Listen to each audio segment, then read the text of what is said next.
Good afternoon friends. अभ्यास करताय ना? करायलाच पाहिजे.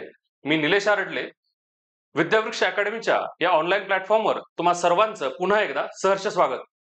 मित्रांनो, आज आपण कंबाईन गट ब पूर्व परीक्षा आणि कंबाईन गट क पूर्व परीक्षा या दोन्ही पूर्व परीक्षांमधील अर्थशास्त्र विषयाच्या सिलेबसचं डिटेल डिकोडिंग या ठिकाणी बघणार आहोत.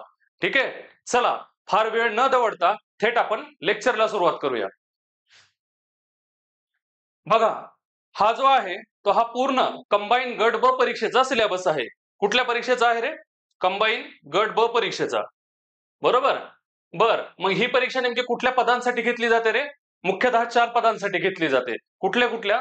पोलीस सब इन्स्पेक्टर म्हणजेच PSI, स्टेट टॅक्स इन्स्पेक्टर म्हणजेच STI, असिस्टंट सेक्शन ऑफिसर मंत्रालय म्हणजेच ASO आणि सब रजिस्ट्रार अशा 4 पदांसाठी प्रामुख्याने ही परीक्षा घेतली जाते. याचे 2 टप्पे असतात. एक आहे पूर्व परीक्षा, म्हणजे हा त्याचा सिलेबस 100 गुणांसाठी असते. एक प्रश्न 1 गुणासाठी आणि 1/4 निगेटिव्ह मार्किंग. ठीक आहे, आणि हे दोन्ही भाषेमध्ये असतात. मराठी भाषेमध्ये हे प्रश्न असतात आणि त्याचं ट्रान्सलेशन परत इंग्लिशमध्ये त्यांनी केलेलं असतं. 100 गुणांसाठी ही परीक्षा असते. ठीक आहे, तर साधारणतः ही परीक्षा तुम्ही पास झाल्यानंतर जे मुलं पूर्व परीक्षेला पात्र होतील त्यांच्यासाठी मुख्य परीक्षा घेतली जाते. ठीक आहे, तर मुख्यचा सिलेबस आपण नंतर पाहू. तर आज प्रामुख्यानं हा पूर्व परीक्षेसाठी हे 8 सब्जेक्ट आयोगाने दिलेले आहेत. ठीक आहे, तर यामधल्या आज फक्त आपण अर्थव्यवस्था या घटकाचं हा जो सिलेबस आयोगाने ह्या 3 ओळींमध्ये आपल्याला दिलेला आहे, तर याचा आपण डिटेल डिकोडिंग करणार आहोत. डिकोडिंग म्हणजे काय? हे जे घटक आयोगाने दिलेत त्या घटकांतर्गत कुठले कुठले उपघटक येतात आणि त्यांचा अभ्यास आपण करणं अपेक्षित आहे हे तुम्हाला कळून जाईल. ठीक आहे, चला आपण सुरुवात करूया. बघा, हा जो अर्थव्यवस्थेचा सिलेबस आहे त्याचा स्क्रीनशॉट मी इथे तुम्हाला दिलेला आहे, म्हणजे तुम्हाला क्लिअरली कळावं की नेमका कुठला सिलेबस आपल्याला आयोगानं पूर्व परीक्षेसाठी इकॉनॉमिक्स साठी दिलेला आहे. तर बघा, आयोगानं हा अर्थशास्त्राचा सिलेबस दिलाय. कंबाईन पूर्व परीक्षा 2024 जर तुम्ही अनालिसिस केलेला असेल तर तुमच्या लक्षात येऊन जाईल की अर्थव्यवस्था ह्या एका विषयावर साधारणतः किती गुणांसाठी प्रश्न विचारले जातात तर 15 गुणांसाठी प्रश्न विचारले जातात. 15 गुणांसाठी 15 प्रश्न येतात. तर त्यासाठी ह्या 3 ओळींचा हा जो सिलेबस आहे यावरच आयोग प्रश्न विचारताना दिसतं. बघा, आयोगानं अर्थव्यवस्था याचा सिलेबसचा अभ्यास आपल्याला सिलेबस देत असताना 2 मध्ये त्यांनी डिवाइड केलाय. कसा केलाय रे? भारतीय अर्थव्यवस्था आणि शासकीय अर्थव्यवस्था. म्हणजे काय रे? इकॉनॉमिक्सचे जनरली 3 प्रकार पडतात. बरोबर. समाजवादी अर्थव्यवस्था, भांडवलवादी अर्थव्यवस्था आणि मिश्र अर्थव्यवस्था. आपली भारतीय अर्थव्यवस्था कुठली आहे रे? समाजवादाचेही काही गुण आहेत, भांडवलशाहीचेही काही गुण आहेत. म्हणजे आपली अर्थव्यवस्था जी आहे ती मिक्स इकॉनॉमी आहे. त्याच्यामुळं आपल्याला विशेषतः भारतीय अर्थव्यवस्थेचा अभ्यास करणं अपेक्षित आहे. मग भारतीय अर्थव्यवस्थेतले हे जे घटक आहेत या सर्वांचा अभ्यास आपण करणं अपेक्षित आहे. आणि त्यानंतर आयोगानं शासकीय अर्थव्यवस्था हा दुसरा या ठिकाणी घटक दिलेला आहे. म्हणजेच काय? पब्लिक फायनान्स, म्हणजेच सार्वजनिक वित्त, म्हणजेच शासकीय अर्थव्यवस्था. तर यामध्ये अभ्यास करणं काय अपेक्षित आहे? आपला जो शासन आहे ते जे जमा खर्चाचा हिशोब म्हणतात ना, त्याचा अभ्यास आपण या शासकीय अर्थव्यवस्थेअंतर्गत करायचा असतो. तो कुठल्या स्वरूपात शासन आपल्याला मांडत असतं तर बजेटच्या स्वरूपात मांडत असतं. बरोबर. चला मग आपण या डिटेल अभ्यासाचं डिकोडिंग या ठिकाणी करूया. आपण यातला प्रत्येक घटकाचं त्या अंतर्गत येणारे उपघटक या ठिकाणी अभ्यासणार आहोत. तर एकदा पहिल्यांदा मी तुम्हाला पूर्ण सिलेबस या ठिकाणी थोडक्यात वाचून दाखवतो. बघा, या भारतीय अर्थव्यवस्थेअंतर्गत राष्ट्रीय उत्पन्न, शेती, उद्योग, परकीय व्यापार, बँकिंग, लोकसंख्या, दारिद्र्य व बेरोजगारी, मुद्रा व राजकोषीय नीती हे भारतीय अर्थव्यवस्थेअंतर्गत आपण अभ्यास करणं अपेक्षित आहे. आणि शासकीय अर्थव्यवस्थेअंतर्गत अर्थसंकल्प म्हणजेच बजेट, लेखा म्हणजे अकाउंटिंग आणि लेखा परीक्षण म्हणजे ऑडिटिंग याचा अभ्यास करणं आपण अपेक्षित आहे. आता हे जे पॉइंट्स त्यांनी दिलेले आहेत त्याचा आपण डिटेल डिकोडिंग या ठिकाणी बघूया. चला बघा, आता हे पहिला जो टॉपिक आहे तो कुठला आहे रे? आयोगानं कुठला दिलेला आहे आपल्याला? राष्ट्रीय उत्पन्न दिलेलं आहे. तर बघा, महत्वाचं मित्रांनो, अर्थशास्त्राचा अभ्यास करताना अर्थशास्त्राचाच नाही तर स्पर्धा परीक्षेमध्ये कुठल्याही विषयाचा अभ्यास करत असताना आपल्याला सरसकट लॅबला यायचं आणि उगाच पुस्तकाचं पहिला पेज पासून शेवटपर्यंत पुस्तक संपून टाकायचं म्हणजे अभ्यास केला का? तर मुळीच नाही. ते फक्त मनाचं समाधान करून घेणं असतं. मग आपल्याला कळलं पाहिजे, आयोग आपल्याला 2 माध्यमातून आपल्याशी संवाद साधत असतं. एक असतो तो सिलेबस. आयोगानं जो सिलेबस दिलाय आम्ही त्याच्यावरच प्रश्न विचारतो हे आयोग तुम्हाला सांगत असतं. आणि त्यांनी दिलेले प्रिव्हियस इयरचे क्वेश्चन पेपर्स त्यातनं या घटकांवर कशा स्वरूपाचे प्रश्न विचारणार आहोत हे आयोग आपल्याला सांगत असतं. त्यामुळे या दोन्हींचा अभ्यास, या दोन्हींचं अनालिसिस तुम्ही करणं अत्यंत महत्वाचं आहे. ठीक आहे. त्यामध्ये आता बघा, तर हे 2020 पासून 2025 पर्यंतच्या इकॉनॉमिक्सच्या पेपरचं अनालिसिस करून हे जे आपण सिलेबस दिलाय यातल्या घटकावर आणि उपघटकावर कुठल्या कुठल्या घटकावर किती प्रश्न येतात आणि त्यातले सर्वात जास्त प्रश्न कोणत्या घटकांवर येतात याचा मी एक स्वतंत्र व्हिडिओ, इकॉनॉमिक्सचा मार्क्स वेटेज असणारा व्हिडिओ मी विद्यावृक्ष अकॅडमीच्या आपल्या युट्यूब चॅनलला ऑलरेडी टाकलेला आहे, ते तुम्ही बघू शकता. ठीक आहे. तर आपण आता ह्या लेक्चरला सुरुवात करूया. तर बघा, राष्ट्रीय उत्पन्नाअंतर्गत 2020 ते 2024 म्हणजे गेल्या 5 वर्षामध्ये 4 प्रश्न विचारण्यात आलेले आहेत. म्हणजेच दरवर्षी साधारणतः एक प्रश्न यावर विचारताना दिसून येतो. मग आपल्याला राष्ट्रीय उत्पन्नाअंतर्गत कशा कशाचा अभ्यास करणं अपेक्षित आहे? तर बघा, सगळ्यात महत्वाचा आयोगाचे आवडते प्रश्न मूलभूत संकल्पना, म्हणजे राष्ट्रीय उत्पन्न आपल्याला मोजायचंय. आपण बघा, आपल्या घरचं उत्पन्न मोजत असतो, म्हणजे आपलं इन्कम किती, आपला येणारा पगार आपण लिहून ठेवतो, त्यातनं होणारा खर्च, म्हणजे ते एवढं सोपं असतं, आपण ते इझिली मांडू शकतो. परंतु आपल्या पूर्ण भारतीय अर्थव्यवस्थेचं उत्पन्न मांडणं एवढं इझी असतं का? नाही. तर त्याच्यासाठी अर्थतज्ञांनी काही संकल्पना मांडलेल्या आहेत. त्याचे मोजमाप नेमकं कसं करायचं, तर ह्या संकल्पनांचा अभ्यास आपण या ठिकाणी करणं अपेक्षित आहे. तर ह्यातल्या कुठल्या कुठल्या संकल्पना आहेत रे? बघा, 2024 ला जीडीपी, जीएनपी आणि एनएनपी यावर 2 प्रश्न आलेले दिसतात. म्हणजे तुम्ही एवढ्या संकल्पना जरी केल्या तरी तुमचं 1 किंवा 2 मार्क या ठिकाणी फिक्स होताना दिसतोय. 2024 चा कंबाईनचा प्रिलिमचा पेपर बघा, यावर जीडीपीवर एक व्याख्येवर त्याचा प्रश्न आलाय आणि जीएनपी आणि एनएनपी असे 2 स्टेटमेंट त्यावर विचारले गेलेत. ठीक आहे. तर या सर्व संकल्पनांचा अभ्यास आपण या ठिकाणी राष्ट्रीय उत्पन्नाअंतर्गत करणं अपेक्षित आहे. GDP, GNP. जीडीपी म्हणजे काय रे मित्रांनो? Gross domestic product. म्हणजेच काय? स्थूल डोमेस्टिक. डी म्हणजे काय? डोमेस्टिक. आणि एन म्हणजे नॅशनल. स्थूल देशांतर्गत उत्पाद, जीडीपी म्हणजे. बरोबर. मग या जीडीपी मध्ये कशा कशाचा समावेश होतो रे? जीडीपी मध्ये भारताच्या नागरिकांनी देशाच्या भौगोलिक क्षेत्राच्या अंतर्गत एका वर्षात कमावलेल्या अंतिम वस्तू आणि अंतिम सेवांच्या उत्पन्नाची बेरीज म्हणजे काय? जीडीपी. बरोबर. मग जीएनपी म्हणजे काय रे? ग्रॉस नॅशनल प्रोडक्ट, म्हणजे स्थूल राष्ट्रीय उत्पादन. बरोबर. मग याच्यामध्ये काय फरक आहे? जीडीपी प्लस, आता काही तुमचे मित्र असतील बघा, जे IIT ला सिलेक्ट झालेले असतील आणि ते रिसर्च साठी किंवा पीएचडी करण्यासाठी विदेशामध्ये गेलेले असतील, मग ते किंवा काही जणांनी विदेशी कंपन्या जॉईन केलेल्या असतील चांगल्या पॅकेजसाठी. बरोबर. मग ते काय करतात, तिथं जरी ते कमवत असले तर पण त्यांचे आई वडील मात्र भारतात असतात. मग ते काय करतात, त्यांचं जे काही त्यांचं इन्कम आहे त्यातलं काही इन्कम आपल्या भारतामध्ये पाठवत असतात. बरोबर.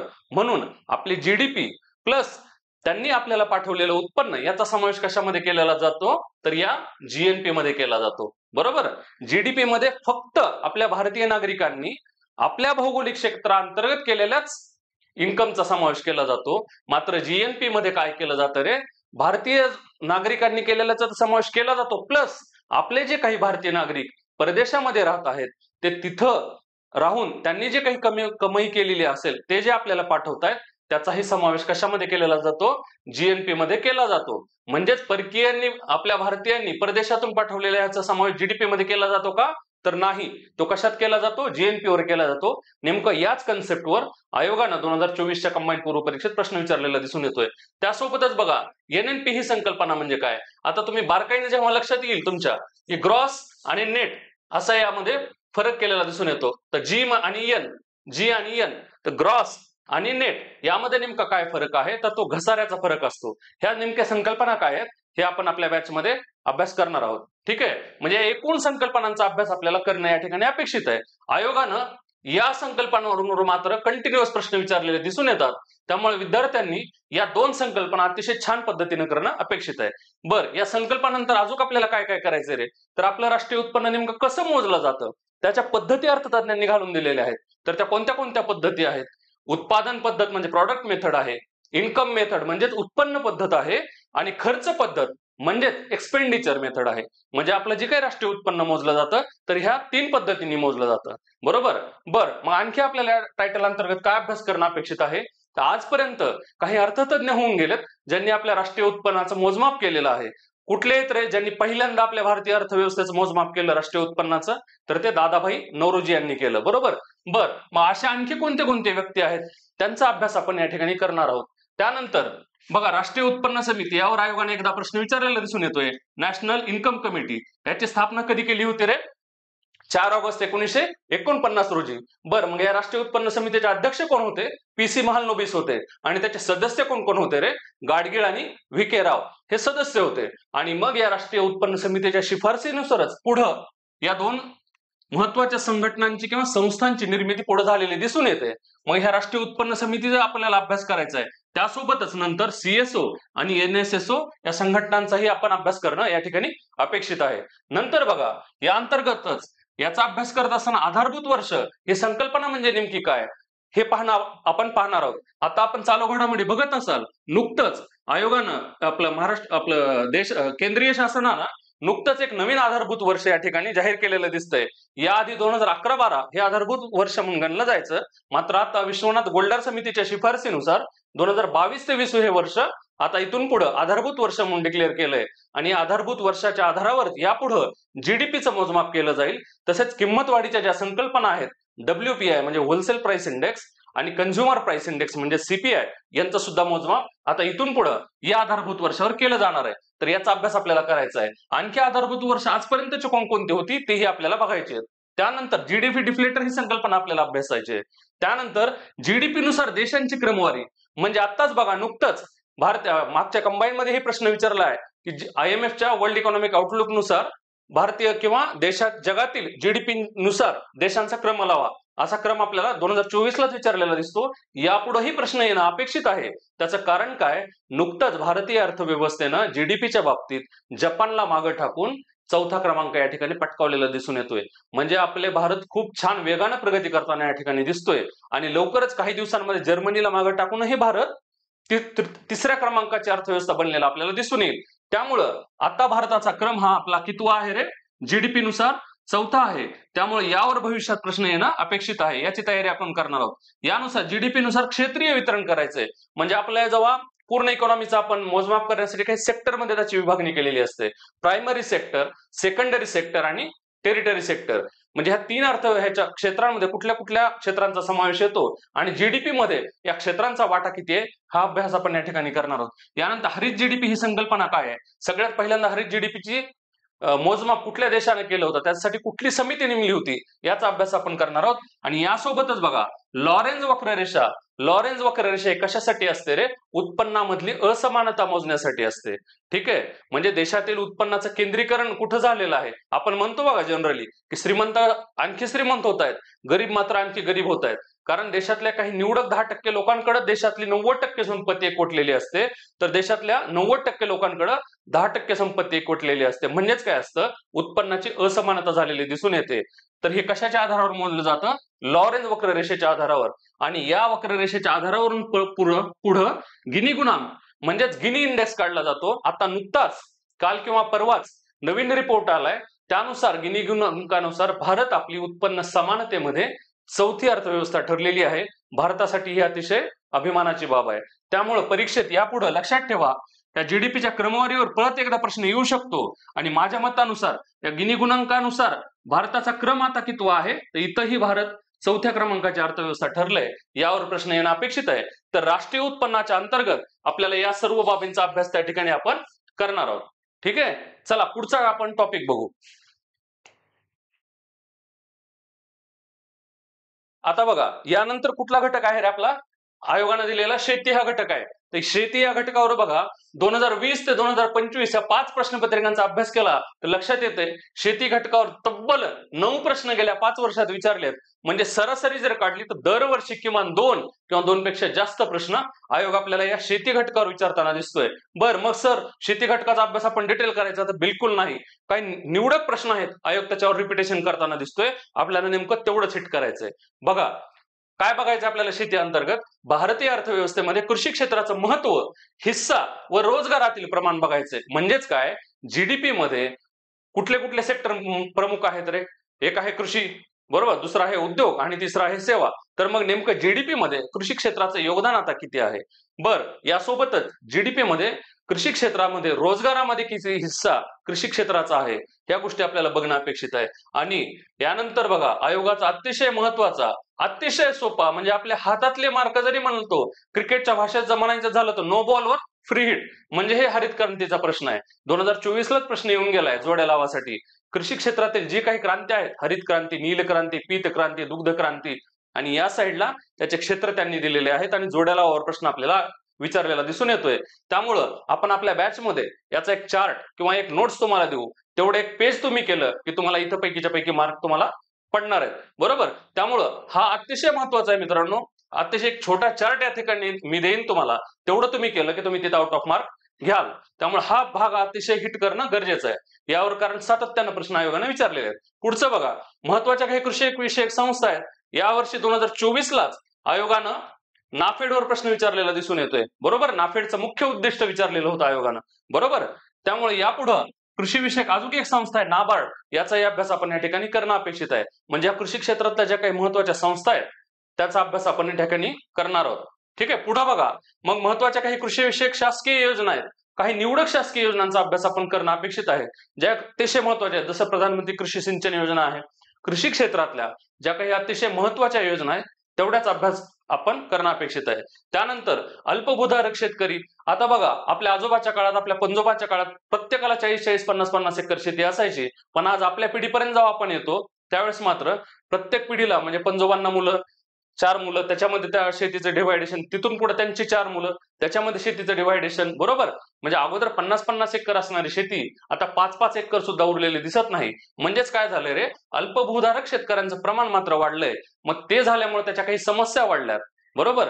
मग हे काय नेमकं, याचा अभ्यास आपल्याला या ठिकाणी करायचा आहे.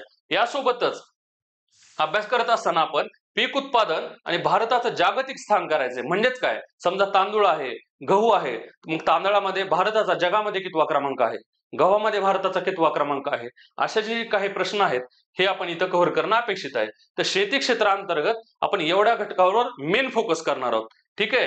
कारण यावर गेल्या 5 वर्षात 9 प्रश्न, म्हणजे खूप जास्त प्रश्न विचारलेले दिसून येतात विद्यार्थी मित्रांनो. त्यामुळे तुम्ही हा टॉपिक वर चांगला भर देणं या ठिकाणी आवश्यक आहे. चला पुढचा टॉपिक पाहू. आता बघा, यानंतरचा टॉपिक आयोगानं कोणता दिला आहे रे, तो उद्योग क्षेत्र म्हणजे इंडस्ट्री. तर इंडस्ट्रीवर मात्र गेल्या 5 वर्षात फक्त 2 प्रश्न विचारलेले दिसून येतात. म्हणजे एक किंवा एकपेक्षा कमी प्रश्न त्यांनी दरवर्षी विचारलाय. तरीही आपण तो निग्लेक्ट करून जमणार नाही. आपण याचा थोडक्यात आढावा या ठिकाणी घेणार आहोत. बघा, मग उद्योगाचा अभ्यास करायचा तर सरसकट करायचंय का मुळीच नाही, कारण प्रश्नांची संख्या फार कमी विचारलेली दिसून येते. तर मग कशावर हिट करायचंय मित्रांनो? एवढे मी जेवढं सांगतोय तेवढ्यावरच हिट करा. 15 पैकी 13 किंवा 13 पेक्षा जास्त गुण तुम्हाला नक्की मिळतील याचा विश्वास मी तुम्हाला देतो. बघा, उद्योगाचा अभ्यास करत असताना काय अभ्यास करणं अपेक्षित आहे रे? औद्योगिक धोरण कधीचं? 1948, 1956 आणि 1991. या 3 औद्योगिक धोरणावरच आयोगाने प्रश्न विचारलेला यापूर्वी दिसून येत आहेत. त्यामुळे ह्या 3 धोरणांचा अभ्यास. त्यानंतर काही सार्वजनिक उपक्रमातील काही कंपन्या असतात केंद्र शासनाच्या, त्याचं केंद्र शासन कशामध्ये डिव्हायडेशन करतं रे? त्यांना दर्जा देतं. महारत्न कंपन्या, नवरत्न कंपन्या आणि मिनिरत्न कंपन्या. तर मग ह्या कंपन्या नेमक्या किती आहेत, त्यांच्यासाठी कुठले कुठले निकष आहेत, बरं मग तो दर्जा दिल्यानंतर त्यांना नेमकं कुठले फायदा शासन देत असतं, या सर्वांचा अभ्यास आपल्याला या अंतर्गत करायचा आहे. ठीक आहे. त्यानंतर बघा, मायक्रो, स्मॉल आणि मीडियम उपक्रम म्हणजे सूक्ष्म उद्योग, मध्यम उद्योग आणि लघु उद्योग. मग हे वर्गीकरण जे केलं जातं त्याच्या निकषांमध्ये साधारणतः शासन बदल करत असतं. मग हे नेमकं बदल कुठले झालेले आहेत आता लेटेस्ट, आणि त्याच्यानुसार आता व्याख्या काय आहेत, यामध्ये हा अभ्यास आपण या ठिकाणी करणं अपेक्षित आहे. यानंतर उद्योग करत असताना यामध्ये काही महत्वाच्या औद्योगिक संस्था आहेत. प्रामुख्याने आयोग त्यावर प्रश्न विचारताना दिसून येते. सिडबी असेल, MIDC असेल, सायकॉम असेल. बरोबर. सूक्ष्म लघु उद्योग क्षेत्रासाठीची ही संघटना आहे. आपण जनरली MIDC बद्दल सातत्यानं ऐकत असतो. MIDC ची स्थापना कधीची आहे रे? 1962 ची आहे. मग सायकॉम ह्याच्यावर आयोगाने एकदा 4-5 वर्षापूर्वी पूर्व परीक्षेत प्रश्न विचारलेला दिसून येतोय. तर या सायकॉम संघटनेची कधीची आहे स्थापना? 1966 ची आहे. तर ह्या निवडक काही ज्या संघटना आहेत उद्योग विषयक, त्याचा अभ्यास आपण करणार आहोत. यासोबतच महत्वाच्या काही शासकीय योजना उद्योग क्षेत्रातल्या आहेत. मुख्यतः मुद्रा योजनेवर आयोगाने प्रश्न विचारलाय, त्याचं लॉंग फॉर्म विचारलंय, ते आपण बघणार आहोत. मुद्रा योजनेचा अभ्यास आपण करणार आहोत. यासोबतच मोदी गव्हर्नमेंटनं एकदम सुरुवातीला आल्या स्टार्टअप इंडिया आणि स्टँडअप इंडिया ह्या योजना घोषित केल्या होत्या.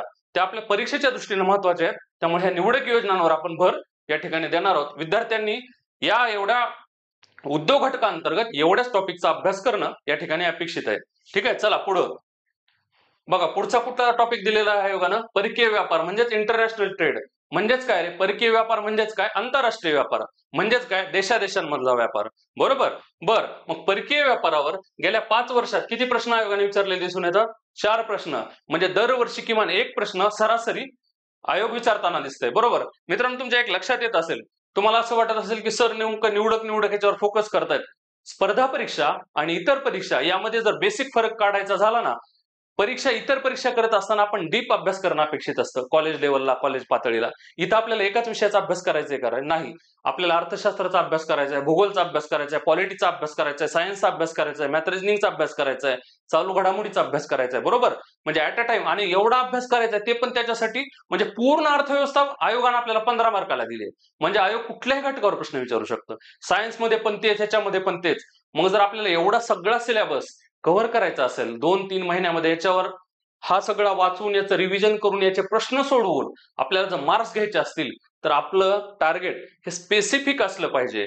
कोणत्या घटकांवर आयोग प्रश्न विचारतोय, म्हणजे समोरचा जर फास्ट बॉलिंग करतोय तर त्याच्या स्पीडनुसारच तुम्ही हिट करणं गरजेचं आहे. जेव्हा स्पिनर बॉलर बॉलिंगला येतो त्यावेळेला तुम्ही बरोबर टेक्निकनं त्याला हिट करणं गरजेचं आहे, बरोबर. अगदी त्याचप्रमाणे इथं पण असतं की नेमका आयोग कशावर प्रश्न विचारतोय. बर, हो सर, परकीय व्यापार आपल्याला सिलेबस दिलाय, मग सरसकट वाचत बसायचं का? त्याचे सिद्धांत, त्याचे पारशास्त्रज्ञ, त्याच्यावर ग्रंथ तयार होईल, मग तेवढा अभ्यास करणं अपेक्षित आहे का? मुळीच नाही. आपण त्याच्यासाठीच क्वेश्चन पेपरचं अनालिसिस, तुम्ही जे कोणी पोस्ट होल्डर असतील त्याच्या तोंडून हे वारंवार ऐकलेलं असेल.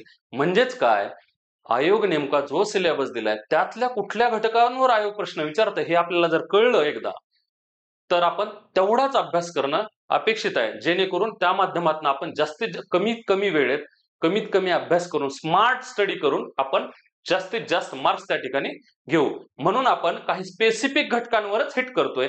आणि तुम्ही गॅरंटी घ्या, आमचा अनुभव आहे, गेल्या 5 वर्षाचा अनालिसिस आहे याचं केलेलं, त्याच्यामुळे आयोग याच घटकांवर प्रश्न या ठिकाणी विचारताना दिसतोय. त्यामुळे आपण स्पेसिफिकच घटक हिट करणार आहोत आणि तुम्हीही परीक्षाभिमुखच अभ्यास करणं अपेक्षित आहे.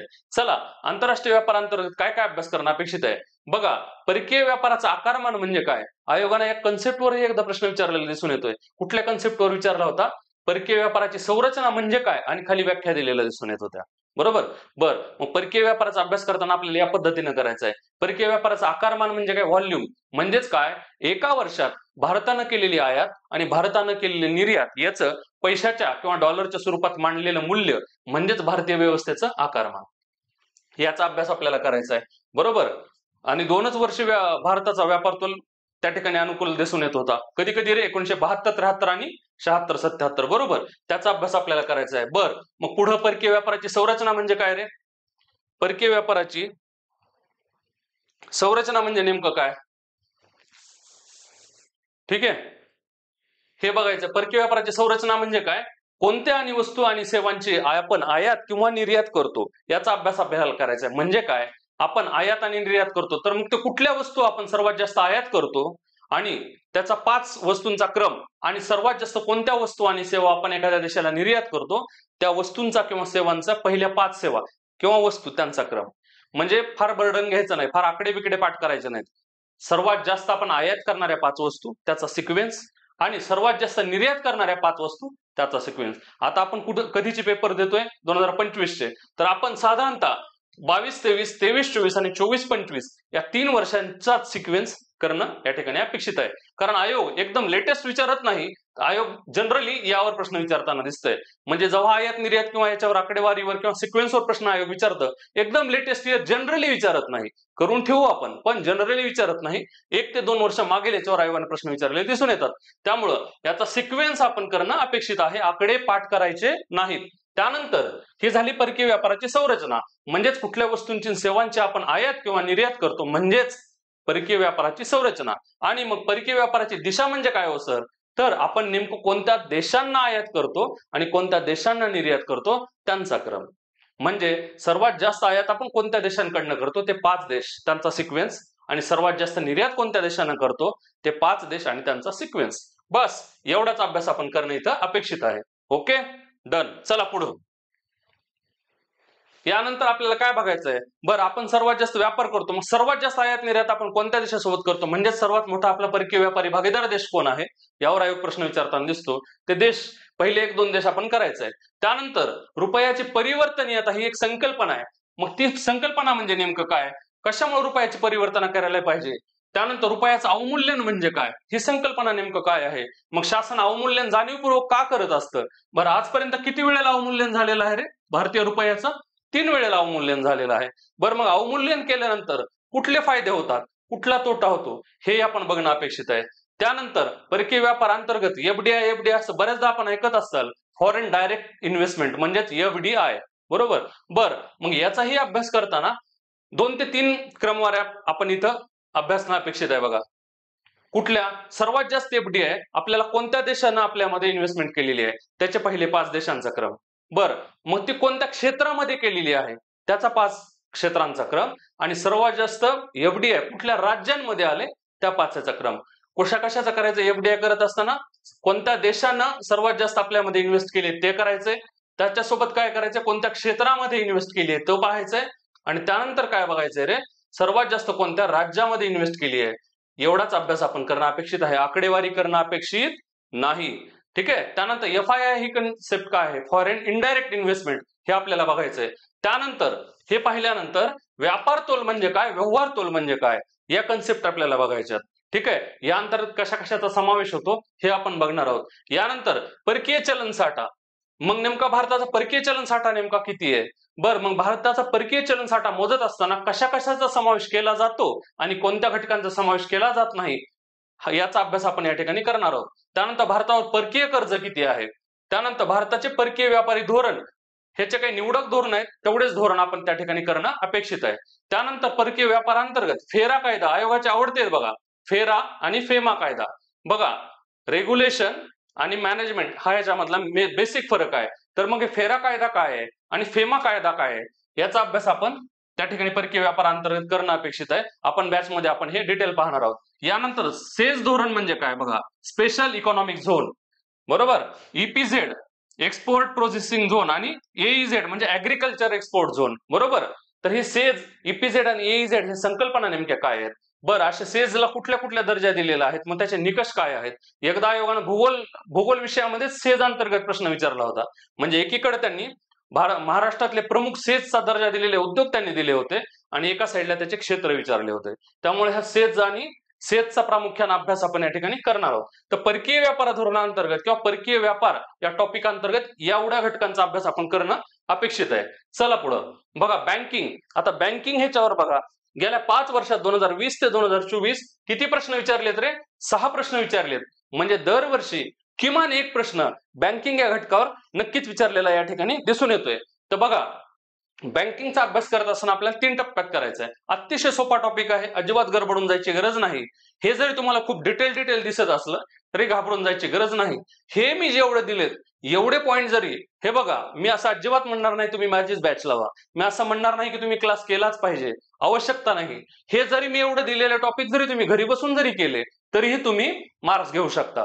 ठीक आहे. फक्त क्लासवाले किंवा ज्या त्या क्षेत्रातले किंवा ते विषय शिकवणारे शिक्षक काय करत असतात, त्यांना थोडासा अनुभव असतो, त्यामुळे त्यांना हे स्पेसिफिकेशन माहित झालेलं असतं. त्यामुळे तुमची संकल्पना क्लिअर करून देणं हे प्रामुख्याने शिक्षकाचं काम असतं. याच्यासाठी मात्र तुम्हाला मदत होऊ शकते. त्यानंतर तुम्हाला पुस्तकातला कोणता घटक अभ्यासला पाहिजे हे जे त्या डायरेक्शन देण्याचं काम हे तुमचे टीचर करत असतात. त्यामुळे जर तुम्ही क्लास लावू शकत असाल तर तुम्ही लावला तर तुम्ही यशाच्या थोडंसं लवकर जवळ जाल, एवढं होऊ शकतं. बरं चला मग बँकिंग अंतर्गत आपण काय काय करणं अपेक्षित आहे. 3 टप्पे. एक व्यापारी बँक व्यवसाय. बरं मग यामध्ये काय पाहायचं आपल्याला, एसबीआय. मग एसबीआयची स्थापना कधी झाली हे बघायचंय, बरोबर. मग एसबीआयच्या संलग्न बँका कोणत्या होत्या ते बघायचंय. त्यानंतर आपल्याला अग्रणी बँक योजना बघायची आहे. बघा लीड बँक स्कीम कधीची होती, अग्रणी बँक योजना 1969 ची होती. कुठल्या समितीच्या शिफारसीनुसार निर्माण करण्यात आलेली, नरीमन समिती, बरोबर. बरं आणखी गाडगीळ समितीचं योगदान होतं. म्हणजे हे अग्रणी बँक योजना नेमकी काय याचा अभ्यास आपल्याला करायचा आहे. त्यानंतर प्रादेशिक बँक योजना म्हणजेच काय रे, आरआरबी, बरोबर. 4, 5 ते 6 जिल्ह्यांसाठी एक बँकेला पुरस्कृत केलं जायचं. ह्या आरआरबीचा अभ्यास आपल्याला करायचा आहे. बरं मग आरआरबी स्थापन करण्याची संकल्पना किंवा शिफारस कोणत्या समितीने केली होती रे, कोणत्या समितीने केली होती? नरसिंहम समितीने केली होती, बरोबर. तर ह्याच्यासाठी ज्या समिती आहेत याचा अभ्यास आपण करणार आहोत. त्यानंतर अनुसूचित बँका म्हणजे नेमकं काय? आयोगाने यावर अनुसूचित बँकांची व्याख्या यावर प्रश्न विचारलेला दिसून येते, एकदम वन लाईनर. अनुसूचित बँका म्हणजे नेमके कोणत्या बँका, त्याच्या व्याख्येवर प्रश्न विचारण्यात आलाय. अनुसूचित बँका, गैर अनुसूचित बँका हे जनरल आपण थोडक्यामध्ये बघणार आहोत. यानंतर आयोगाची आवडती समिती कोणती आहे रे बँकिंग मधली? नरसिंहन समिती. नरसिंहन समितीचं गठन 2 वेळेला करण्यात आलं होतं. त्या दोन्ही वेळेला त्यांनी बँकिंग आणि फायनान्शियल सेक्टर यासाठी कुठल्या कुठल्या शिफारसी केल्या होत्या त्याच्यावर आयोगाने प्रश्न विचारलेले दिसून येत आहेत. त्यामुळे ही समिती आपण थोडे डिटेल करणार आहोत. त्यानंतर नुकतंच बघा शासनानं बँकांचं अनेक विलिनीकरण केलंय. ही बँक त्या बँकेत विलीन झाली, ती बँक त्या बँकेमध्ये विलीन झाली. तर कुठली बँक कोणत्या बँकेत विलीन झाली कदाचित या पुढील परीक्षेमध्ये यावर प्रश्न येणं अपेक्षित असू शकतं. त्यामुळे आपण याचाही अभ्यास करणं अपेक्षित आहे. त्यानंतर आपण बऱ्याचदा ऐकलं असेल स्मॉल बँक, पेमेंट बँक. मग ही स्मॉल बँक आणि पेमेंट बँक याची स्थापना का केली जाते, याचा उद्देश काय? बरं, मग ह्या स्थापनेचे निकष कोणते आहेत? बरोबर. मग ह्याचा दर्जा आजपर्यंत कुणाकुणाला दिलाय यांचा अभ्यास आपण त्या ठिकाणी करणं अपेक्षित आहे. यासोबत आता नवीन युनिफाईड पेमेंट इंटरफेस ही संकल्पना आलेली आहे. आपण फोन पे, गुगल पे हे सगळे जे वापरतो हे काय आहे रे? युपीआय. मग हे युपीआय संबंधित नवीन काय काय बदल झालेले आहेत याचाही अभ्यास आपण बँकिंग अंतर्गत करणं अपेक्षित आहे. यासोबत व्यापारी बँकांमध्ये नवीन बदल काय काय होत आहेत, ठीक आहे. कदाचित कधीतरी एखादा ऑनलाईनर येऊन जाऊ शकतो. त्यामुळे हे जे काही लेटेस्ट बदल आहेत आपण बॅच घेत असताना त्या टॉपिक अंतर्गत तिथं तुम्हाला ऍड करून देणारच आहोत, ठीक आहे. तर व्यापारी बँकिंग अंतर्गत आपल्याला एवढा अभ्यास करणं त्या ठिकाणी अपेक्षित आहे. चला, बँकिंग अंतर्गत पुढचा कुठला आपल्याला अभ्यासाचा आहे तर तो आहे रिझर्व्ह बँक ऑफ इंडिया.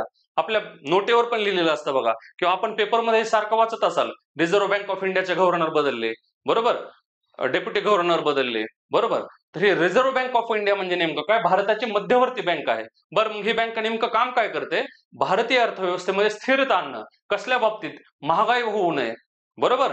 भारतीय अर्थव्यवस्थेमध्ये प्रमाणापेक्षा जास्त पैसा जाऊन भारतीय अर्थव्यवस्था ढासळू नये, भारतीय अर्थव्यवस्थेला स्थिरता देण्याचं काम रिझर्व्ह बँक ऑफ इंडिया करत असते. मग या रिझर्व्ह बँक ऑफ इंडियाची स्थापना कधी झाली होती रे? 1935 ला झाली होती. मग या रिझर्व्ह बँक ऑफ इंडियाचं नॅशनलायझेशन कधी झालं होतं? 1949 ला झालं होतं, बरोबर. याचा अभ्यास आपल्याला करायचा आहे. मग रिझर्व्ह बँक ऑफ इंडियाचं नेमकं रचना कशी असते, स्ट्रक्चर कसं असतं? एक गव्हर्नर आणि किती डेप्युटी गव्हर्नर असतात, त्यांचा कालावधी किती असतो, त्यांच्या आणखी शाखा कुठं कुठं आहेत, नाही का, म्हणजे विभागीय हे कुठं कार्यालय कुठं आहेत. मग आरबीआय कुठल्या कुठल्या प्रकारचे अहवाल प्रकाशित करते याचा अभ्यास आपण करणं अपेक्षित आहे. यासोबत आरबीआयचे कार्य कोणती आहेत, कुठले काही कार्य हे ट्रॅडिशनल असतात, काही कार्य हे सुपरविजनल असतात आणि काही कार्य हे प्रमोशनल असतात. म्हणजे काय रे? एखाद्या बँकेला शाखा नवीन ओपन करायची, एखाद्याला एक बँकच नवीन टाकायची, त्याच्यासाठी परवानगी देणं. मग बँक टाकल्यानंतरच्या काही शाखा टाकायच्या असतात नंतर बँक वाढवण्यासाठी, त्यांना परवानगी देणं. एखादी बँक जर तोट्यात आलेली असेल त्याचं विलिनीकरण करायला सांगणं, किंवा विलिनीकरण हे शक्य होत नसेल तर ते बँकच बंद करून टाकणं. हे सर्व निर्णय कोण घेत असते? रिझर्व्ह बँक ऑफ इंडिया घेत असते. म्हणजे एकूण जे हे बँकिंग व्यवस्थेचं स्ट्रक्चर असते या सर्वांवर कंट्रोल करण्याचं काम कोण करत असतं रे? रिझर्व्ह बँक ऑफ इंडिया करत असते. याचा अभ्यास आपल्याला करायचा आहे. यासोबतच महत्वाचं आयोगाचा सर्वात जास्त प्रश्न बघा 2023 आणि 2024 दोन्हीवर एकदा प्रश्न यावर विचारलेला आहे. तर आरबीआयची मॉनिटरी पॉलिसी म्हणजे काय, म्हणजेच आरबीआयचं मौद्रिक धोरण म्हणजे काय? 2023 चे कंबाईन पूर्व परीक्षेचा पेपर काढून बघा, 2024 चाही काढून बघा, दोन्हीवर एक वेळेला प्रश्न विचारलेला आहे. मग आरबीआयची मॉनिटरी पॉलिसी म्हणजे काय रे? पुढे टॉपिक मध्ये जेव्हा आपण जाऊ सिलेबसच्या त्यावेळेस तिथं त्यांनी मौद्रिक नीती हा शब्द वापरलाय बघा. म्हणजेच ते दुसरं तिसरं काही नाही तर हेच आरबीआयचं मौद्रिक धोरण आहे, मॉनिटरी पॉलिसी. मी आता सांगितल्यासारखं आरबीआयची मॉनिटरी पॉलिसी म्हणजे काय? अर्थव्यवस्थेमध्ये जास्त पैसा झाला म्हणजे काय? बँका जर खूप जास्त लोन लोकांना द्यायला लागली तर लोकांच्या हातामध्ये पैसा जास्त येतो. मग अचानक पैसा जास्त आला की लोक अचानक मागणी करायला लागतात. मग मागणी जास्त करायला लागली त्या तुलनेमध्ये पुरवठा कमी पडला की काय होतं? महागाई वाढून जाते, बरोबर. मग भारतीय अर्थव्यवस्था, भारतीय उद्योग ढासळायला लागतात. म्हणजे एकूण पूर्ण भारतीय अर्थव्यवस्थेमध्ये बिघाड होतो. या असे बिघाड होऊ नये मग काय करते आरबीआय? काही त्यांची संख्यात्मक साधनं आहेत. कोणते आहेत रे? सीआरआर आहे, एसएलआर आहे, रेपो आहे, बरोबर, रिव्हर्स रेपो आहे, बरोबर, बँक रेट आहे. हे जे काही साधनं आहेत आरबीआयची, याच्या माध्यमातून पैशाचं आकारमान, क्रेडिट कंट्रोल करण्याचं काम आरबीआय करत असतं. हे जे साधनं त्यासाठी वापरतात त्याला काय म्हणतात? संख्यात्मक साधनं म्हणतात. आणि दुसरे गुणात्मक साधनांचाही वापर करत असते. गुणात्मक साधने म्हणजे नेमकं काय? तर बँकांनी अनुत्पादक क्षेत्रांना जास्त कर्ज देऊ नये. म्हणजे आता हे मोबाईल असतील, टीव्ही असतील, फ्रीज असतील, आपण याच्या अचानक मागणी करायला लागतो. आपण म्हणतो बघा EMI वर मी घेतला, ही केलं. मग जर बँक असा एकाच सेक्टरला सर्वात जास्त लोन द्यायला लागली तर बाकी सेक्टरला लोन कसं मिळेल? किंवा दुसरं काय होतं की त्याच्यामुळे महत्वाचे जे उद्योग आहेत, जसे शेती असतील, उद्योग आहे, बरोबर, पायाभूत सुविधा असतील, यांना कर्ज द्यायला कमी पडू शकतं. म्हणजे काय होतं, बँक काय करते, प्रामुख्याने रिझर्व्ह बँक ऑफ इंडिया गुणात्मक साधनांचा वापर करते. म्हणजे काय करते, जे अनप्रोडक्टिव्ह गोष्टींकडे जास्त लोन दिले जात होते ते टाळून प्रोडक्टिव्ह गोष्टींकडे जास्त लोन बँकांनी दिले जावे याची काळजी घेते आणि त्याच्यासाठी जी काही साधनं वापरते त्याला आपण गुणात्मक साधनं किंवा क्वालिटेटिव्ह मेजर असं म्हणतो. आणि या दोन साधनांच्या माध्यमातून रिझर्व्ह बँक ऑफ इंडिया आपली भारतीय अर्थव्यवस्था स्थिर ठेवण्याचं काम करते. किमती जास्त वाढू नयेत याची काळजी घेते. त्याच्यासाठी हे जे काही उपाय राबवते त्याला काय म्हणतात, मौद्रिक धोरण किंवा मॉनिटरी पॉलिसी असे म्हणतात. आयोगाचं सर्वात आवडतं आहे. दरवर्षी जवळपास यावर एक प्रश्न येताना दिसतोय, त्यामुळे आपण ह्या गोष्टींवर भर जास्त देणार आहोत. यानंतर आताच बघा, पतचलन नियंत्रण म्हणजेच क्रेडिट कंट्रोल आपण या ठिकाणी पाहिलं. त्यानंतर स्वस्त पैसा म्हणजे काय, महाग पैसा म्हणजे काय, याही गोष्टी आपण या ठिकाणी अभ्यास करणं अपेक्षित आहे. आणि आरबीआय नवीन नवीन पोर्टल लॉन्च करत असतं किंवा नवीन नवीन काही स्कीम्स आणत असतं. जसं आरबीआयनं नुकतंच उद्गम नावाची एक योजना सुरू केली होती, तर याचाही अभ्यास आपण या ठिकाणी करणं अपेक्षित आहे. तर थोडक्यामध्ये रिझर्व्ह बँक ऑफ इंडिया या एका टॉपिक अंतर्गत आपण एवढा अभ्यास आपण करणार आहोत. मित्रांनो, तुम्ही निश्चिंत राहा. या सर्वांचं बॅच मध्ये एकदम कन्सेप्च्युअल क्लॅरिटीवर मी भर देणार आहे. यानंतर तुम्हाला पूर्ण रेडीमेड नोट्स आपल्या विद्यावृक्ष अकॅडमीच्या विद्यावृक्ष अकॅडमीच्या ऍपवर आपण लवकरच कंबाईन पूर्व परीक्षा गट ब आणि गट क दोन्हींसाठी एकत्रित अर्थशास्त्र विषयाची स्पेशल बॅच त्या ठिकाणी लॉन्च करणार आहोत. मग त्या बॅच मध्ये पूर्व परीक्षेचा डिटेल सिलेबस त्या ठिकाणी कव्हर केला जाणार आहे. त्या सिलेबस सोबत जो टॉपिक तुम्हाला रोज शिकवलाय त्याच्यावर तुम्हाला दररोज 10 प्रश्न सरावासाठी दिले जाणार आहेत. त्याच्यामध्ये प्रिव्हियस इयर क्वेश्चनचा डिटेल अनालिसिस तुम्हाला करून दिलं जाणार आहे. आणि सर्वात महत्वाचं, ह्या सर्व सिलेबसच्या डिटेल नोट्स तुम्हाला त्या ठिकाणी अवेलेबल करून दिलेले जाणार आहेत. त्यामुळे एकंदर तुम्ही निश्चिंत राहा, काही गडबड करायची नाही. आपण जेवढं सांगतोय तेवढ्याच टॉपिकचा अभ्यास करा. आपण ज्या नोट्स देतोय त्याचा व्यवस्थित अभ्यास करा. 15 पैकी 12-13 किंवा त्यापेक्षा जास्त गुण तुम्हाला नक्की पडतील याचा विश्वास मी तुम्हाला देतो. चला, आरबीआय अंतर्गत आपण एवढा अभ्यास करणं अपेक्षित आहे. त्यानंतर व्यापारी बँक पाहिली, आता रिझर्व्ह बँक पाहिली, यानंतर सहकारी बँकिंगवर जनरली प्रश्न आजपर्यंत आलेले नाहीत, येणंही अपेक्षित नाही. पण तरी आला तरी आपला मार्क जाऊ नये, आपले विद्यार्थी मागे पडू नयेत म्हणून आपण चलत सहकारी बँक व्यवसाय हे बघणार आहोत. मग यामध्ये काय बघणार आहोत रे, सहकारी बँकिंग व्यवसायाची रचना ही 3 स्तरामध्ये असते. ग्रामीण भागामध्ये तुम्ही ऐकलं असेल प्राथमिक कृषी सहकारी पतसंस्था, बरोबर, जिल्ह्याला जिल्हा मध्यवर्ती सहकारी बँक आणि राज्याला काय असते रे, राज्य मध्यवर्ती सहकारी बँक. तर ही त्रिस्तरीय रचना या ठिकाणी आपण अभ्यास करणार आहोत, बरोबर. तर ती कुठल्या प्रकारचं लोन देतात, तर ते अल्पकालीन लोन देतात. बरं, मग यासोबत भूविकास बँका म्हणजे काय, यावर कधीतरी एखाद्या वेळेस आयोगाने प्रश्न विचारलेला होता, त्यामुळे हे सुद्धा आपण या ठिकाणी कव्हर करणार आहोत. तर एकंदर बँकिंग व्यवस्थेअंतर्गत व्यापारी बँक व्यवसाय, रिझर्व्ह बँक व्यवसाय यावर जास्त फोकस करणं अपेक्षित आहे. या 2 घटकांवरच आयोगाने जास्त प्रश्न विचारलेले दिसून येत आहेत. ठीक आहे, चला पुढचा घटक बघू. आता बघा, लोकसंख्या. मित्रांनो, स्पर्धा परीक्षेचा अभ्यास करत असताना काही घटक असे आहेत जे सगळीकडे वापरले जातात. म्हणजे काय, पूर्व परीक्षेलाही त्यावर प्रश्न येतात, मुख्य परीक्षेलाही प्रश्न येतात. तसंच तुम्ही जर कुठली सरळ सेवेची परीक्षा देत असाल तर तिथेही त्यावर प्रश्न विचारलेले दिसून येतात. असा एक घटक म्हणजे लोकसंख्या. म्हणजे जर तुम्ही एकदा लोकसंख्येच्या नोट्स जर रेडीमेड तयार करून ठेवल्या आणि परीक्षा कुठलीही द्या, त्या परीक्षेला जाताना त्यावर जर त्या 2-4 पानाच्या नोट्स तुम्ही वाचल्या तर पैकीच्या पैकी मार्क तुम्ही त्या ठिकाणी घेत असता. असाच हा घटक आहे. तर या लोकसंख्येवर 2020 ते 24 गेल्या 5 वर्षात तब्बल 7 प्रश्न त्या ठिकाणी विचारलेले दिसून येतात. त्यामुळे परीक्षेच्या दृष्टीनं हा VIMP असा घटक आहे. चिंता अजिबात करायची नाही. मी तर बिनधास्त खंबीरपणे उभा आहे. तुम्हाला पूर्ण या लोकसंख्येच्या रेडीमेड नोट्स तुम्हाला आपल्या ऍपमध्ये अवेलेबल करून दिल्या जातील. तुम्ही तेवढ्या जरी वाचल्या तरी तुम्हाला लोकसंख्येमध्ये पैकीच्या पैकी मार्क पडणं अपेक्षित आहे. ठीक आहे, बरं, मग आपण लोकसंख्या अंतर्गत 7 प्रश्न जर येत आहेत म्हणजे दरवर्षी किमान 1 किंवा 2 प्रश्न नक्की येत आहेत. बरं, मग या अंतर्गत काय काय अभ्यास करणं अपेक्षित आहे, तर लोकसंख्येचं धोरण अभ्यासणं अपेक्षित आहे. बघा, कुठले 2च धोरणांचा अभ्यास करायचा आहे, 1976चं धोरण आणि 2000चं धोरण. बरं, तर त्यातही मुख्यतः 2000च्या धोरणावर आयोग जास्त प्रश्न विचारताना दिसून येतो. आणि यातली महत्वाची तरतूद कोणती आहे रे, तुम्ही सर्वांनी हे ऐकले असेल, हम दो हमारे दो, बरोबर.